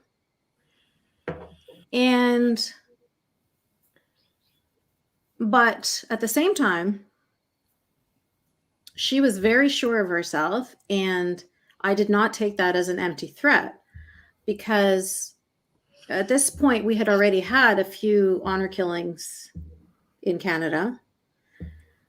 And as you know, honor killing is quite common. And they will say things like, even I had friends who would disappear and they would say, oh, she went to Fiji to get married. I don't know if she went to Fiji to get married, because there's no Facebook, there's no cell phones. I have no idea. Maybe she's buried in her family's backyard. Who knows? And that's what my mother would tell me all the time. She said, I'll bury you in the backyard and I will say that you went to Egypt. And so at that point in my life, I was financially stable enough to cut ties with her entirely. And I changed my name and my daughter's name, and we moved out of the city to get away from my mom and to get away from anybody that she might send after us. And so at that point, I severed ties with everybody. But you still retained Islamic name. No, Yasmine is not an Islamic name. It just means a flower.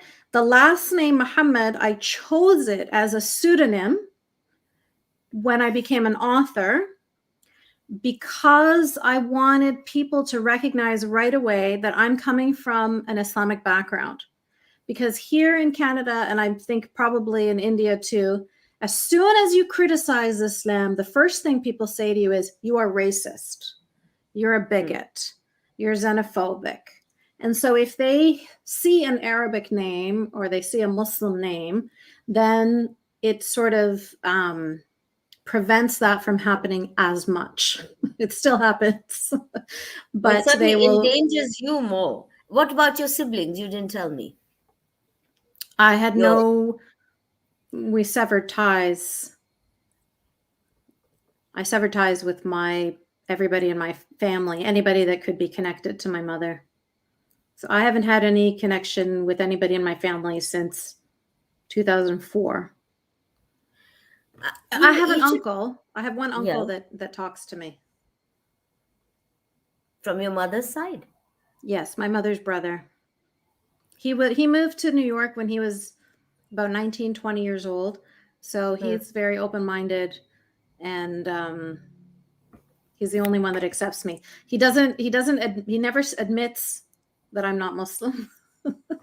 Okay. He'll say, you're not practicing, but he's in my life. Egypt is supposed to be such an ancient civilization. Pre-Islamic Egypt was a grand civilization.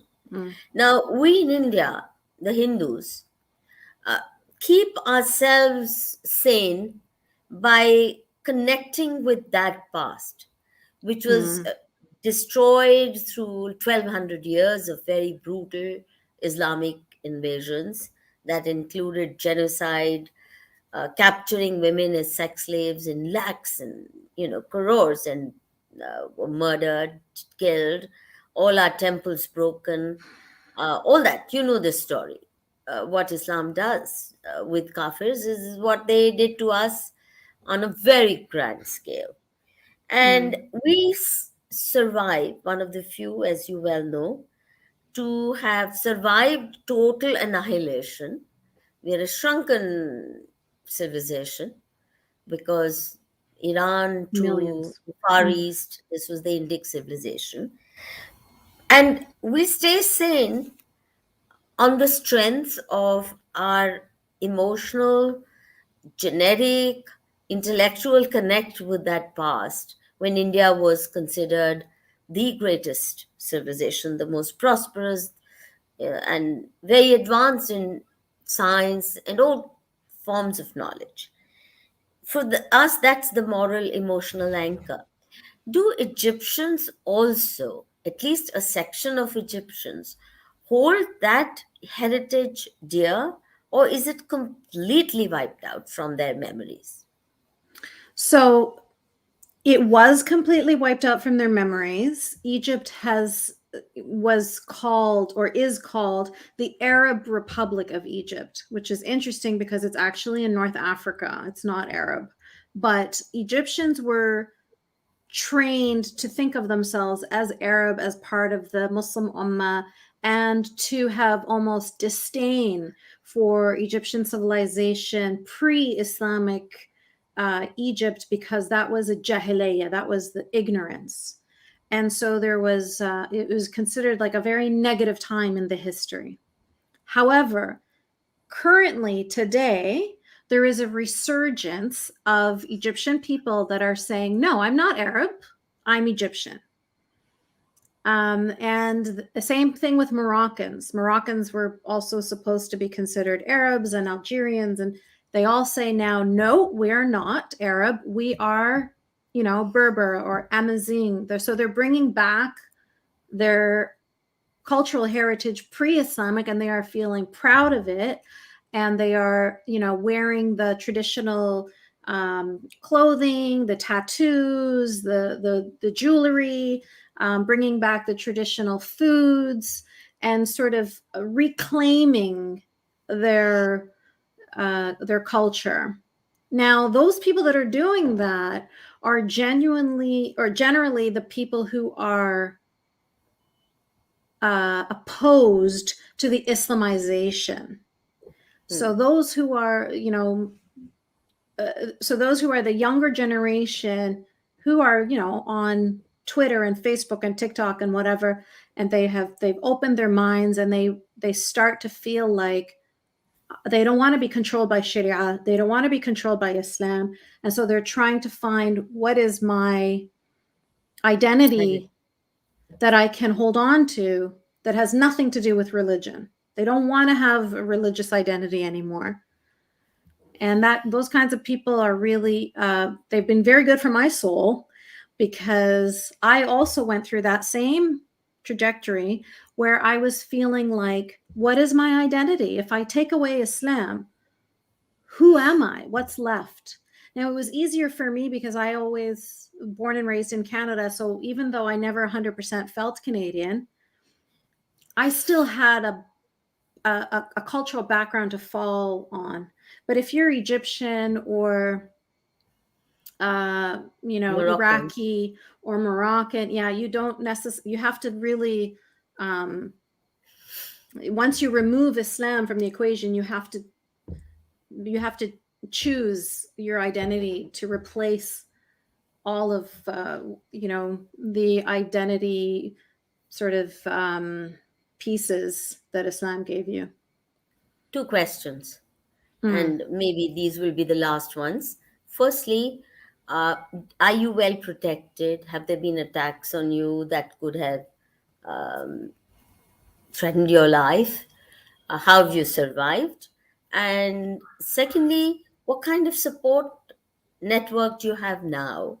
And let me add the third one. So you already described 2 reasons why Islam has this hegemonic hold. One, you said, is fear. You said that's one of the most important ones. Second is that it encompasses every moment of your life, every physical movement you make, from the moment you get up to the moment you sleep, and perhaps even your dreams. It tells you what not to dream, what to dream, and you have to possibly obey. Now, what I would like to know from you is, what are the additional factors why this otherwise very irrational, illogical, and very, very oppressive ideology continues to hold sway, even among women? Why aren't there, at least women that seem to have no vested? See, men definitely get a, a certain kind of power that no other culture will give them. So if you're a certain kind of macho man, then there's a lot going to you. But for women, what is in it for women that keeps them up other than fear? So Islam is just it's a cult. In a cult, you are all connected in a very, very tight way. And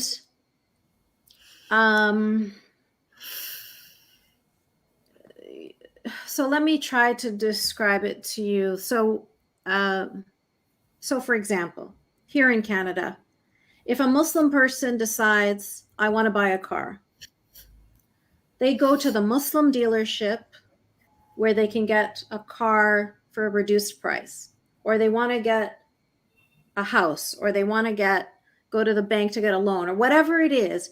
The whole tribe protects each other, supports each other. And so it's like You get housing loan, subsidized everything. housing. They'll help Yeah. you buy land. They do it even in India.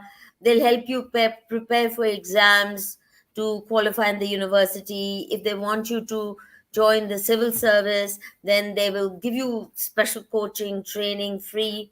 And if you ever fall foul of the police for beating your wife or other crimes, then the entire community will come to you, defend you.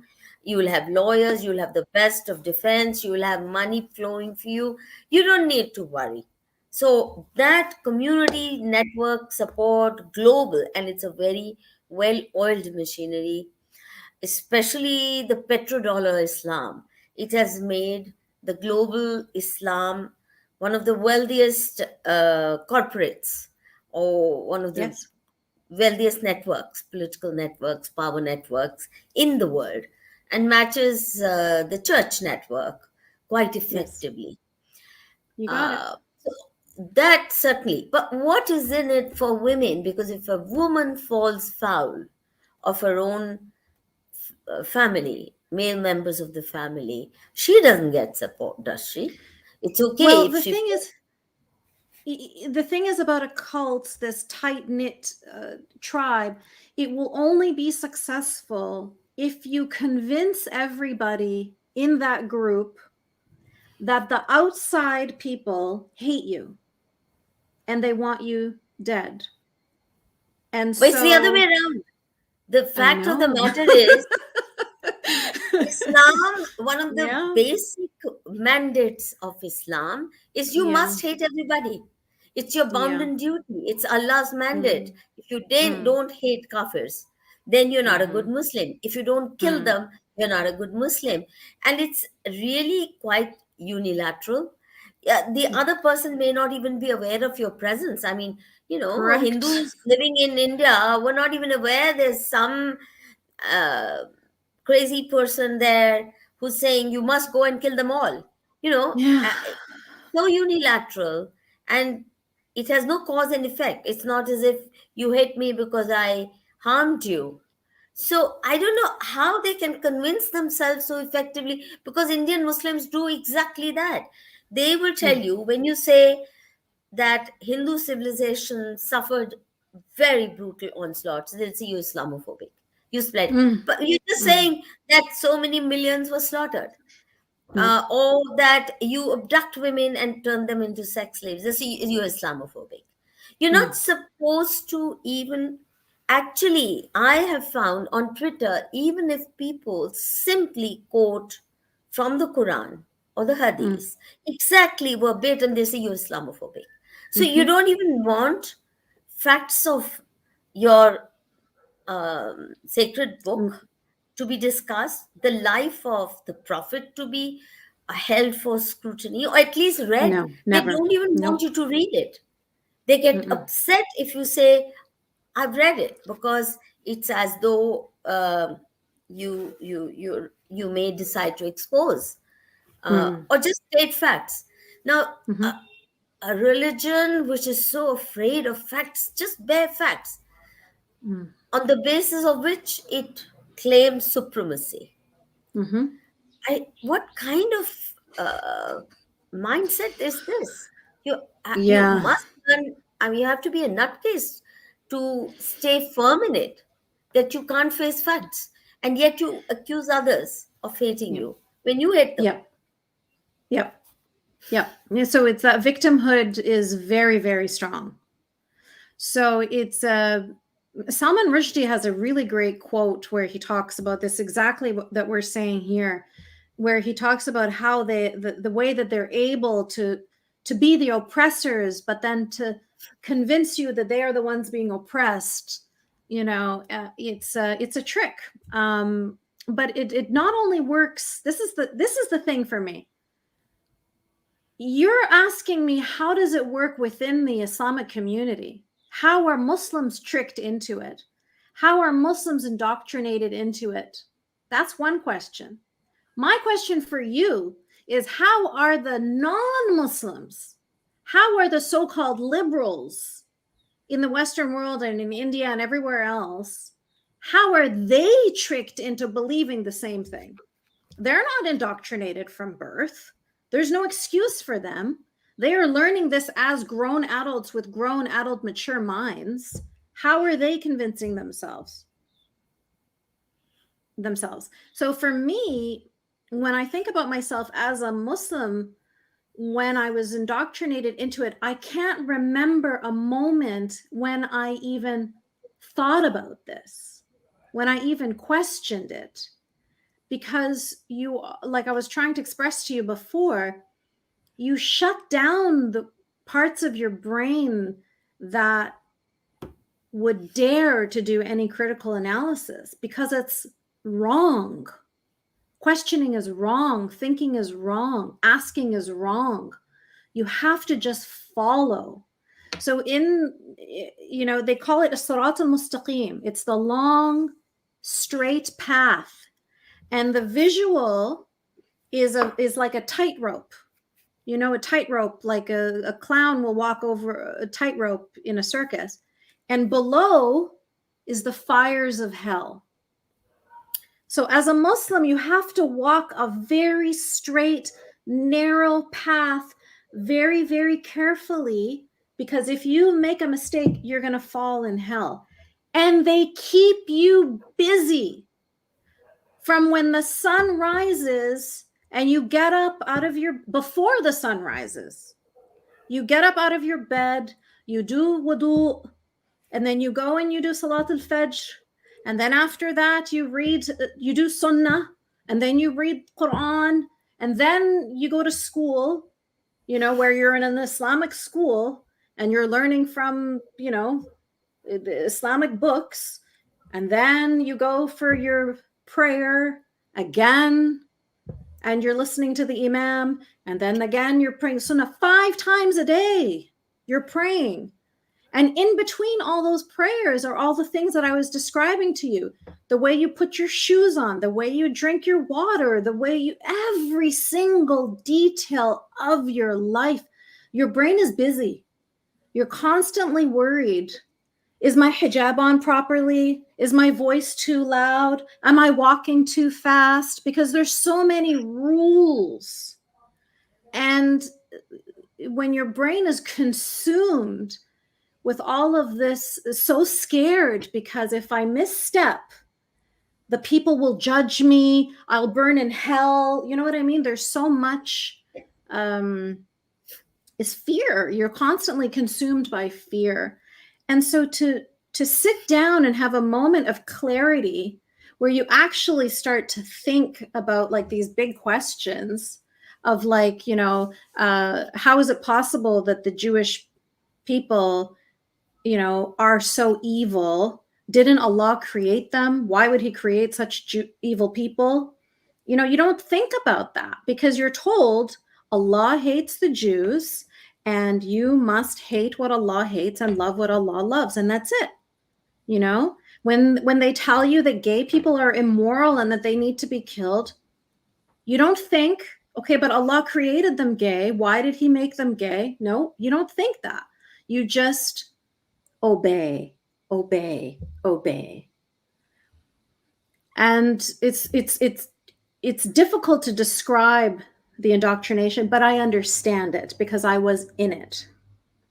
And so it doesn't make me angry as much as it makes me angry when I see non-Muslim, open-minded, liberal, educated people spewing the same bullshit. That's when I get upset. Because I say, at least these ones have an excuse. These ones, I don't understand it. What about your daughter? Is she happy to have been raised outside Islam by you, given all the choices? How's she faring? And how old is she? I have 2 daughters now. So the daughter from my book. Did you remarry? Okay. Yeah. A So I non-Muslim, remarried I a presume you married. non-Muslim, white man, non-believer, kafir. Good. Yes, and he's a wonderful man, and we've been married for 15 years. And we have a 12-year-old daughter. So we have two daughters now. So my older daughter is turning 25. And then my second daughter, she's 13. She just had her birthday a couple days ago. She's good. So I have two daughters. The younger one has no idea, of course, about any of this. The older one, the only memories she has are very few. Like she'll have she remembers that me and my mom would fight, but she doesn't remember what my mom looks like. She just remembers that she wore hijab. And she remembers that it was like a contentious relationship. Things like that, like very, very little. She has no memories of her father. So to her, she was introduced to all of this when I wrote my book. And then I let her read my book. My young one hasn't read my book yet because the topics in there are very dark. So I'm waiting till she's older. But my older daughter was old enough to read it, and it really made her feel in a way that she just hadn't before, conscious, grateful for the fact that I was able to get out of that world for myself, and then for her also, that she never had to live like that. If anything, it seems to me that protecting her became the prime motivation. Protecting her 100%. from genital mutilation, which would Yeah. have ruined, life forever. So, does she appreciate it? Is there Yes, a bonding on that account? Or I is always she? told her, her whole life, I always told her, you saved my life. If it wasn't for you, I wouldn't be alive. And I would always tell her this. So she heard the words, but she didn't understand why I was telling her that she saved my life. But when she read my book, she understands now that when I tell her she saved my life, it's true, because I would never have been able to get myself out to save myself. I did it because I was trying to get her out. And so I was also able to save myself. But she gave me not only the courage to get out, but the ability to survive afterwards, because that's the hard part. See, we talk a lot about like escaping and freedom, but once you're out, that's when the hard work begins. That's when the depression begins.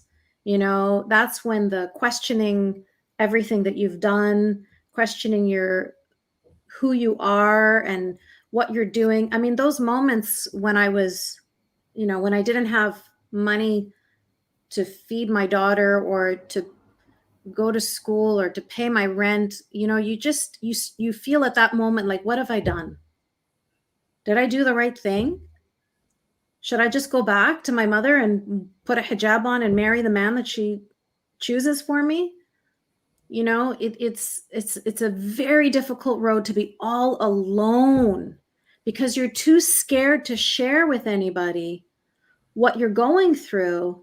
For me, I was too scared to share with anybody because I didn't want, first of all, if I tried to share with any Canadian friends, they're not going to understand. I can talk to you, you understand. This is a culture that you're familiar with, a religion you're familiar with. Here in Canada, it's such a small percentage of people are Muslim. It won't make any sense to them for me to even try to talk to them. So nobody's going to understand.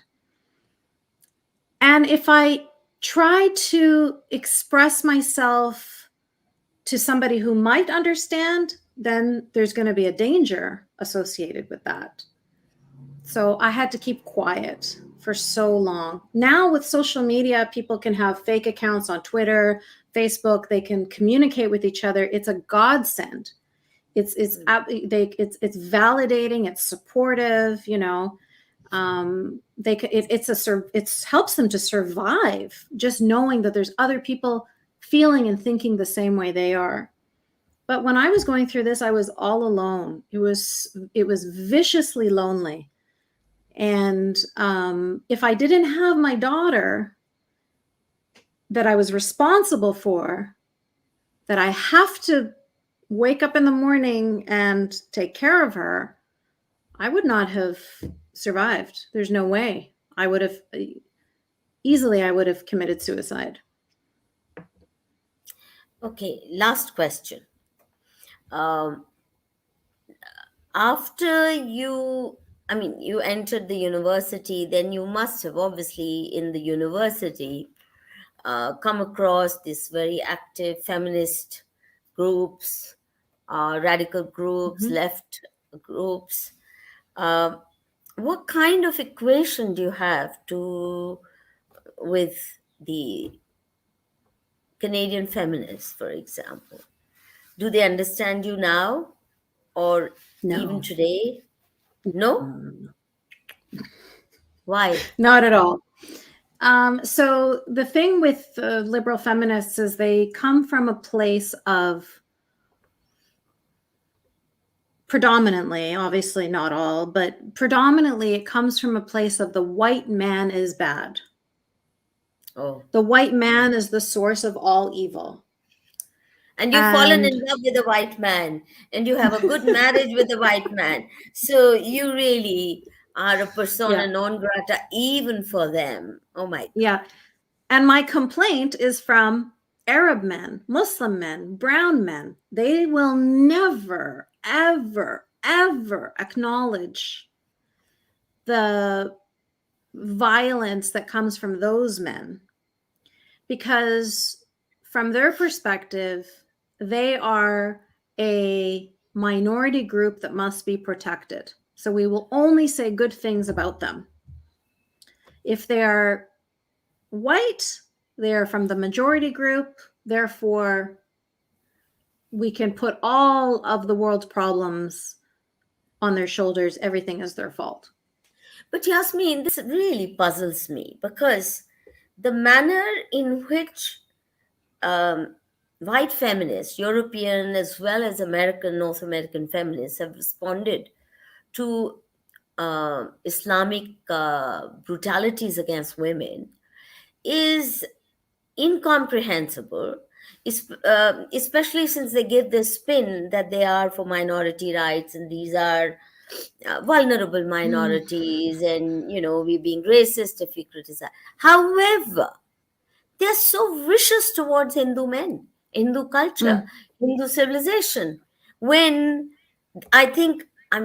without appearing too self-righteous, I would say the only faith tradition, the only culture where women aren't just treated as equal.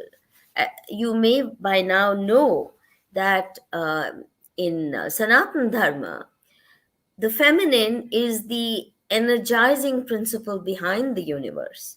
And we still have a live tradition of Devi worship, goddess worship. Not just one or two, but any number of goddesses who are far more powerful than male gods and male deities. The female deities are the ones to be feared.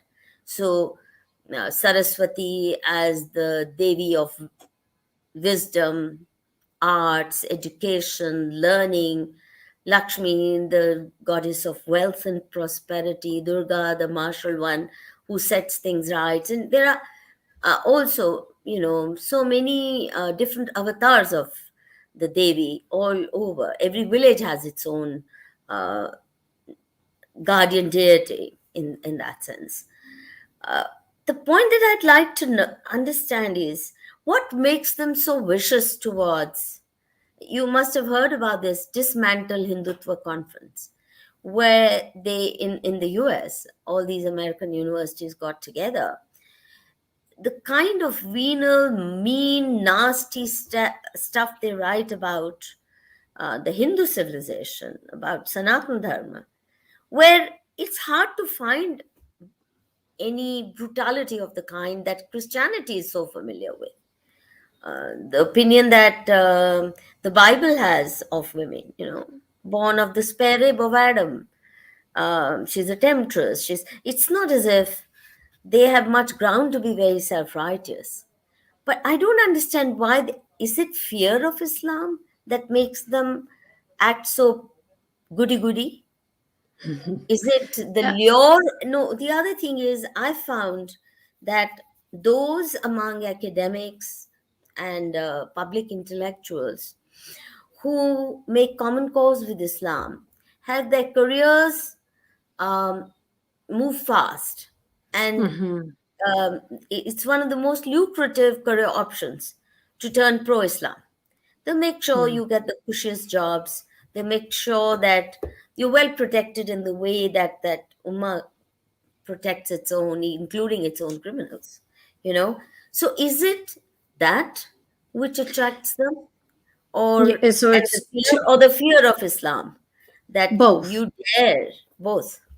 Okay. So I think it's a combination. So this is when we talk about how Islamists and jihadis work together towards the same goal. So number one, when you're talking about in the academic sphere, in the political sphere, the Islamists have made huge headway in their propaganda campaigns. So much so that, World War II is still fresh in our memories. And, the Holocaust is still fresh in our memories. But they have managed to even make anti Semitism normalized. You're That's talking about how are they going to be? So it doesn't, they have made their choice. And their choice is that Muslims will be protected at all costs, and the enemies of Muslims will be their enemies also.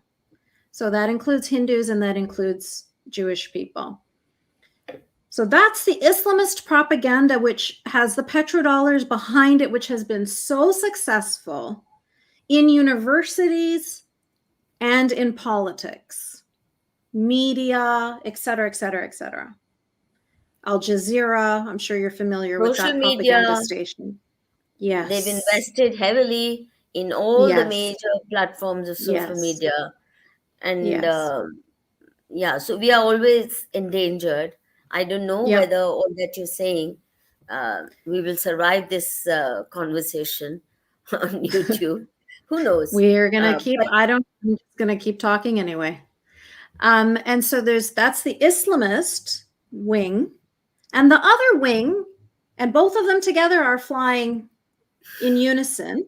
The other wing are the jihadis. So every now and then, a stabbing in London, a suicide bombing, a truck ramming into people in France, et cetera, et cetera, et cetera, killing of journalists, killing of cartoonists,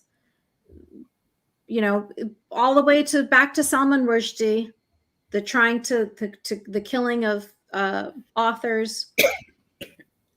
So that is the jihadis that instill fear into people, that encourages them to bite their tongue and to not criticize Islam and to not criticize anything negative that Muslims are doing, even if it means hurting themselves. Forget hurting Muslim children or Muslim girls.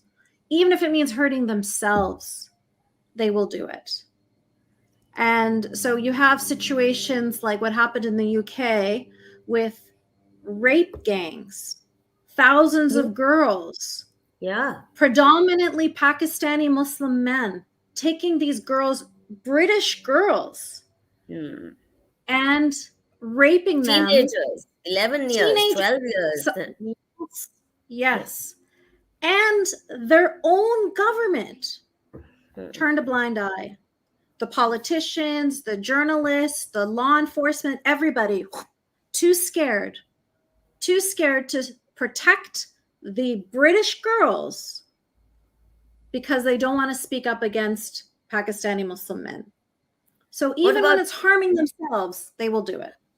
what about Canada? Is love jihad or trapping women as common? It seems to Very me common. as though um, white liberal feminists seem more prone to the lure and the charm of the macho Muslim. Yes.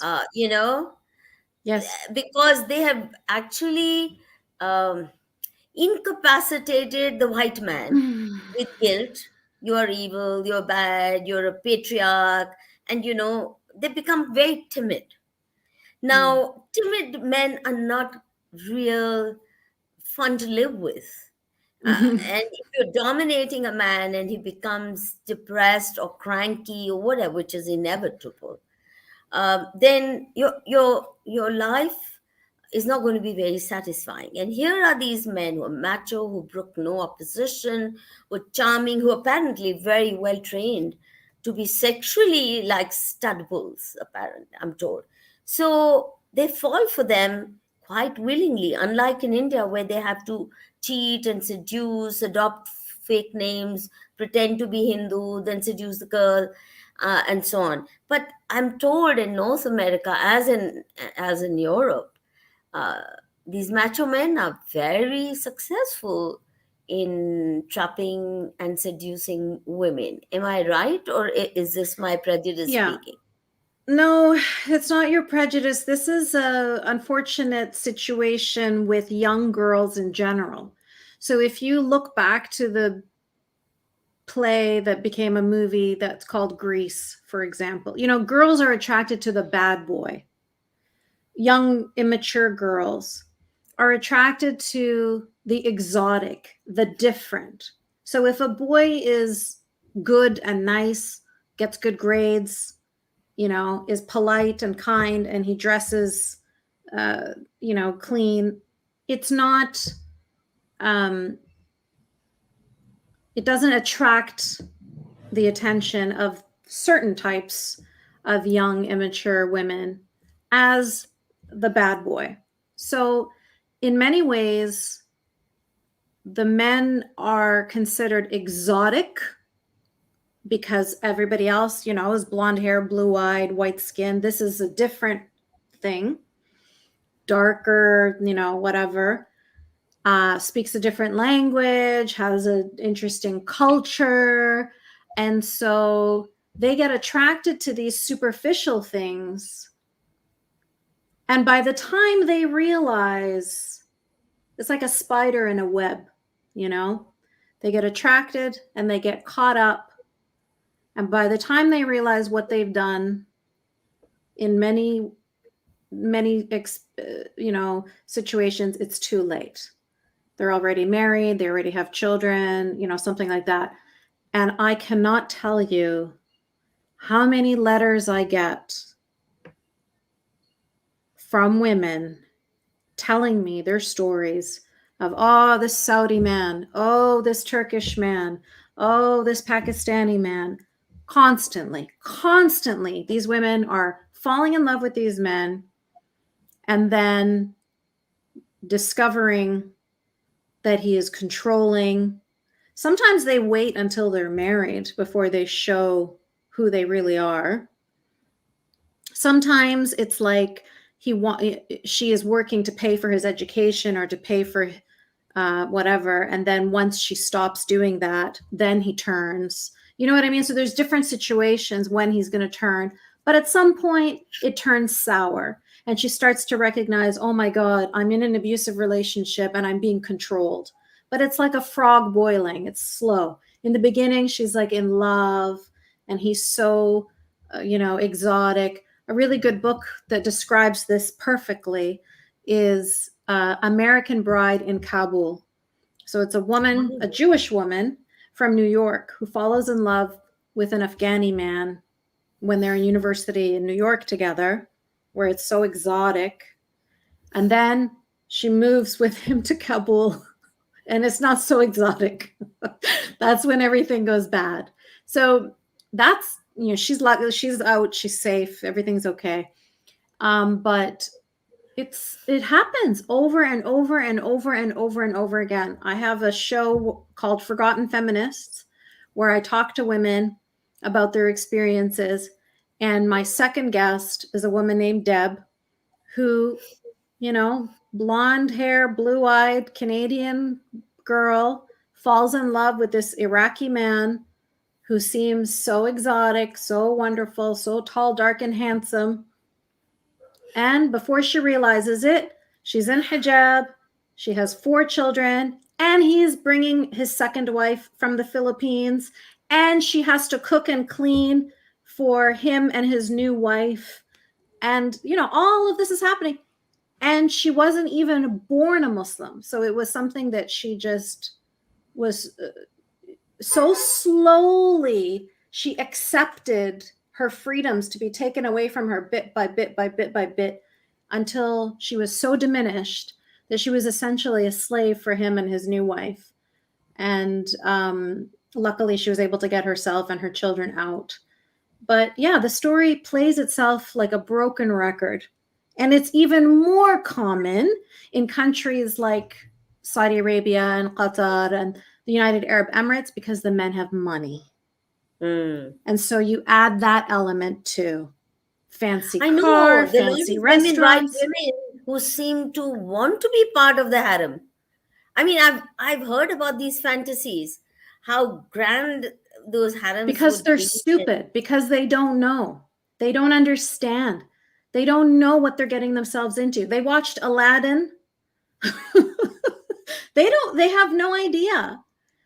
And it isn't until they finally clue in, and quite often, sometimes it's too late to pull themselves out.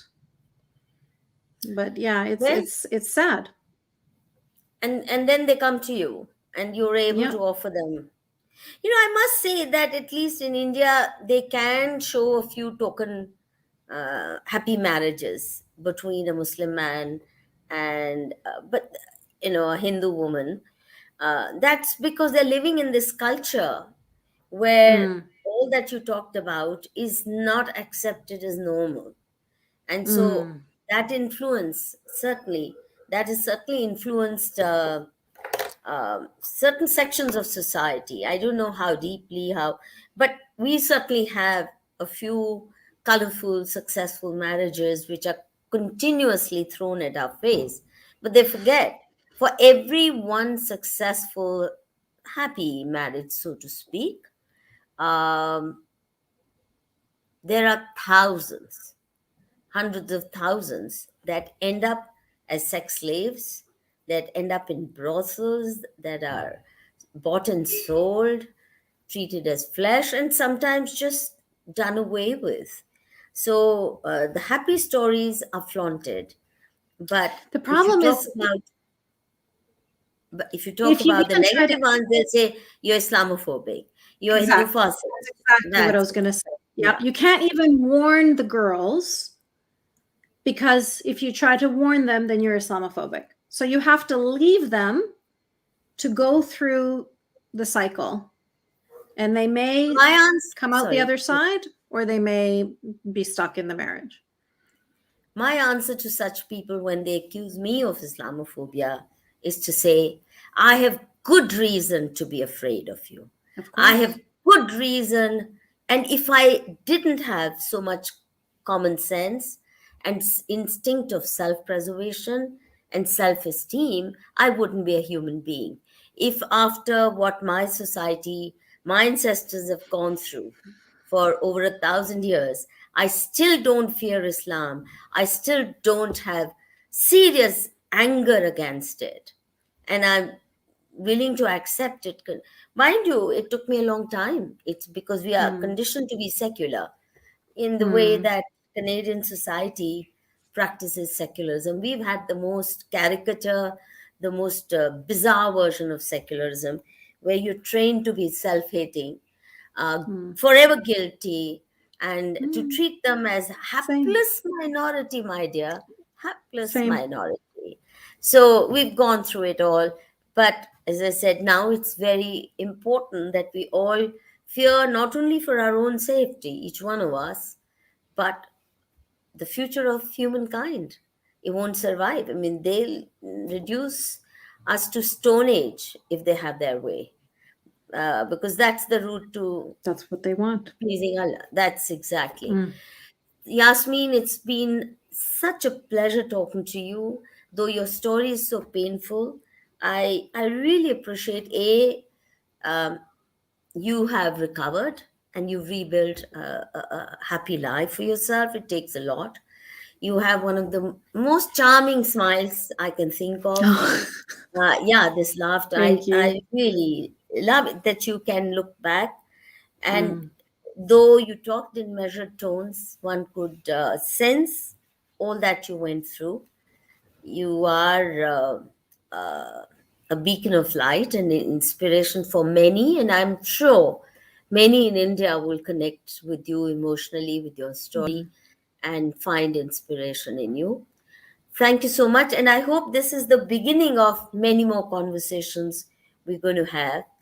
And I thank you hope for so too. talking so carefully, cautiously, every word very carefully chosen and crafted.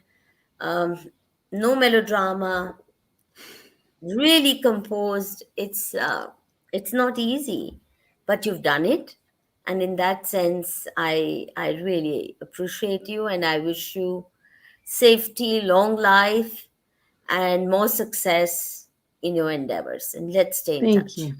Thank you so much. My pleasure. And I'm very grateful for you for Oh, you allowing want me to this see if there are platform. any questions? Sorry, Yeah. uh, Admin G, are there any questions for her or just comments? There are a lot of comments, of course. I don't know. Um, your story were, yes. Do you get support from new atheists, or are they as unsupportive as the progressive guys? Siddharth. Um, Unfortunately, a lot of the new atheists do consider anybody who speaks out in criticism of Islam to be Islamophobic, bigots. So even the few big atheists like Sam Harris and Richard Dawkins, when they criticize Islam the same way they would criticize Christianity, it's they are hated for it and they're considered racist for it. And so, yeah, unfortunately, it's not as supportive there as you would expect. Now, this is addressed to me, Siddhi Dhatri official. As an ex-Muslim really in existence? What if it's Al-Taqiyya? I really don't trust such mechanism, Madhuji. I'm sorry, your problem, Siddhi Dhatriji. I'm old enough to know when a person is talking honest and when I'm being cheated. Gone are the days when I could be sucked into fake narratives. Uh, and The tribe of ex Muslims, if I'm not mistaken, Yasmin, what do you say to that? The tribe seems to be growing. A lot of Mhm. people are abandoning Islam, am I right? Please. Absolutely, you are correct. Absolutely. In countries like Iran, for example, it because they have an Islamic regime there, Sharia is such a dominating tyrannical force. It's making people run away from it. And even in Saudi Arabia, that's so in my organization, Free Hearts, Free Minds, predominantly our clients are coming from Saudi Arabia and Egypt. That's our two biggest groups. And those are the, like, Egypt is over 90% Muslims statistically, but that's not true. That's not true. We don't have the real statistics for how many people from these countries are leaving the religion because they're too scared to speak. They're too scared to be vocal. And this is why I feel like I have a responsibility to speak up. So when you ask me about my fears, of course I have fears, but it's not going to be compared to the fears of somebody in Bangladesh or somebody in Saudi Arabia or somebody in Egypt or somebody in Somalia. They have way more fears. So because I'm living in a free Western secular country, it's I feel like I'm compelled that it's my responsibility to speak out for all of the millions of people who cannot speak out. Yeah. And honestly, social media, like this show right here, YouTube, Twitter, all of those, it's helping so much because it is breaking the narrative. When you're living in a country that's over 90% Muslim, some countries like the Maldives, they pride themselves on being 100% Muslim. When you live in such a closed society like that, it's almost impossible for counter narratives to come in, for you to have a different perspective and to see things from a different way. But when you have the internet, you have social media, then all of these voices, all of these perspectives, all of these ideas are getting into people's heads, and then they're thinking. And I can't tell you how many people I have had say to me, I followed you because I wanted to prove you wrong and because I hated you. But then after following you for a few months, I now left Islam too. All the time. All the time. And so many times it's people that I have blocked even because they have been so vicious, and they send me an email and they say, you blocked me on Twitter, but I just want you to know I love you now. And you're so right. And I'm so glad that you're speaking out. So, you know, planting the seeds of critical thinking is so valuable. I think globally that's happening, but in India, the rate at which conversions to Islam are taking place, also thanks to illegal migrants coming from Bangladesh, from Rohingya Muslims, from Burma, everybody, Afghanistan, they flee their own, but they won't flee Islam, which is the root cause. That's the amazing part. They flee from Afghanistan, they want to come to India, and then they create a little Afghanistan for themselves right there, instead of saying we've had enough of it. And now that we are in a free society, let us actually live like free human beings. That's not happening. Wherever they go, they create their little mini Pakistans, mini Afghanistans, mini whatever. Any other or other comments are the rest are comments. People are really fascinated with your story. Miss Bake says, I can observe the pain in her heart when she's telling about her story, the way she is exhaling. I agree with you. You did it so cautiously, and I think it moves people who want to hear honest stories. Siddharth, question from our subcontinent. What's your take on Malala's stand on Islam and her patriotism? Do you consider her a feminist?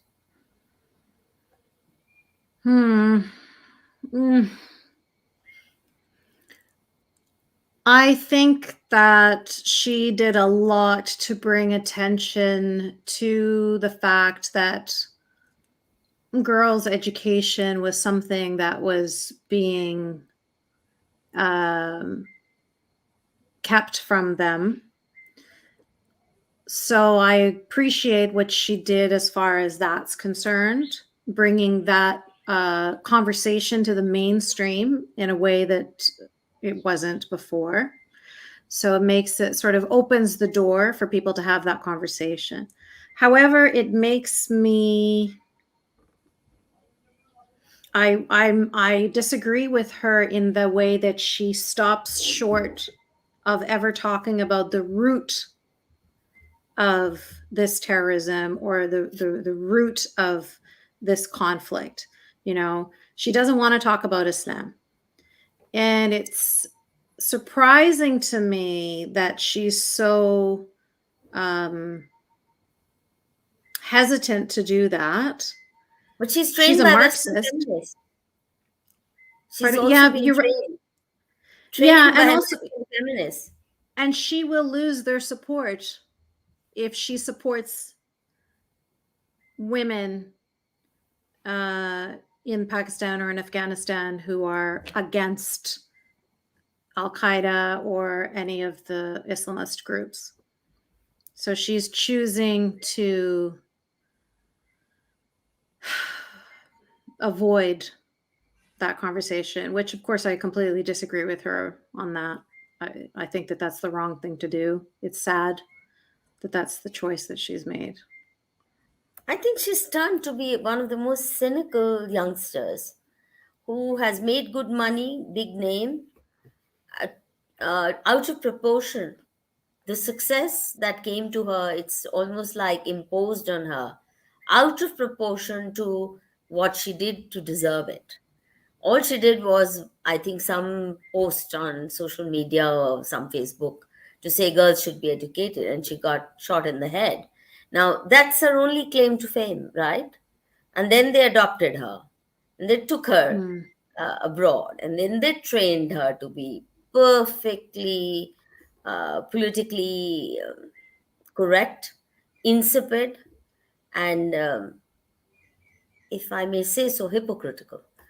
Anyway, there's crypto gyan. During CA protests in India, Muslim women were at the vanguard. We saw ugly visuals of Muslim women beating cops and saying nasty things.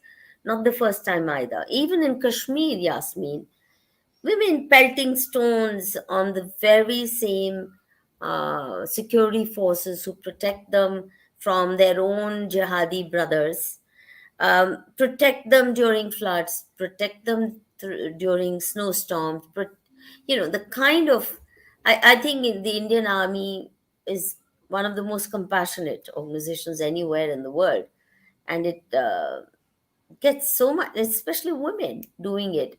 It's very painful. Why does this happen? The brutalization of women in Kashmir or even in other parts of the country. In India, policemen are petrified of entering a Muslim neighborhood to arrest a criminal. They won't do it because Hmm. the women are so well trained to immediately tear up their own clothes, accuse the cops of trying to rape them, molest them, and they threaten them. You dare come any further. I have seen some such scenes with my own eyes, and I know from my conversations with policemen of all status, stature, that they're actually petrified wherever. It's true even in London. It's true, I'm sure, in those neighborhoods in Canada, which are almost all Islamic. The police doesn't want to mess up, doesn't want to enter, even if there's a terrorist hiding there. They want to wait till the man comes out before they, because women come in the way. They're so well trained to throw petrol bombs, to, to throw rocks, to use whatever weapons they can get, and of course then cry victim. Yeah, they are their own worst enemies. It's Stockholm syndrome. At the end of the day, the Muslim Ummah, the allegiance to other Muslims and against non Muslims will always be the default. It's always going to be the strongest bond, it's always going to be the foundation. So it doesn't matter even if the Muslim man is beating her, he's still Muslim. The non Muslim is still the enemy, even if the non Muslim will try to protect her. Well, with that very depressing conclusion, I think you explained the reason for Islam's global stranglehold in that one sentence. This division Mm, of the world or us and humanity them. into Muslims versus non-Muslims. All Mm, non-Muslims are enemies to be slaughtered mm, or converted. That's correct. it. That's the bottom line. And if Mm, we got that in our head, and if your Canadian liberals got that in their heads, the mm. world would be a safer place. With these words, thank you, Yasmine. We'll stay in touch and hope you'll come to India someday Oh, I hope and be so. the guest. I have been once, but I want to go again. Well, I Thank you look forward again. to that. Namaste. Yes. Okay, Namaste. viewers, thank you. We've really taken it long, what, 2.5 hours? Yes. almost 3 hours. I think it'll be, no, 2.5, little more. That's a long session, but I'm sure people will see it over time. More and more people will, and it's going to have a long shelf life. So thank you, Yasmine. Thank you very Namaste. much. Please do subscribe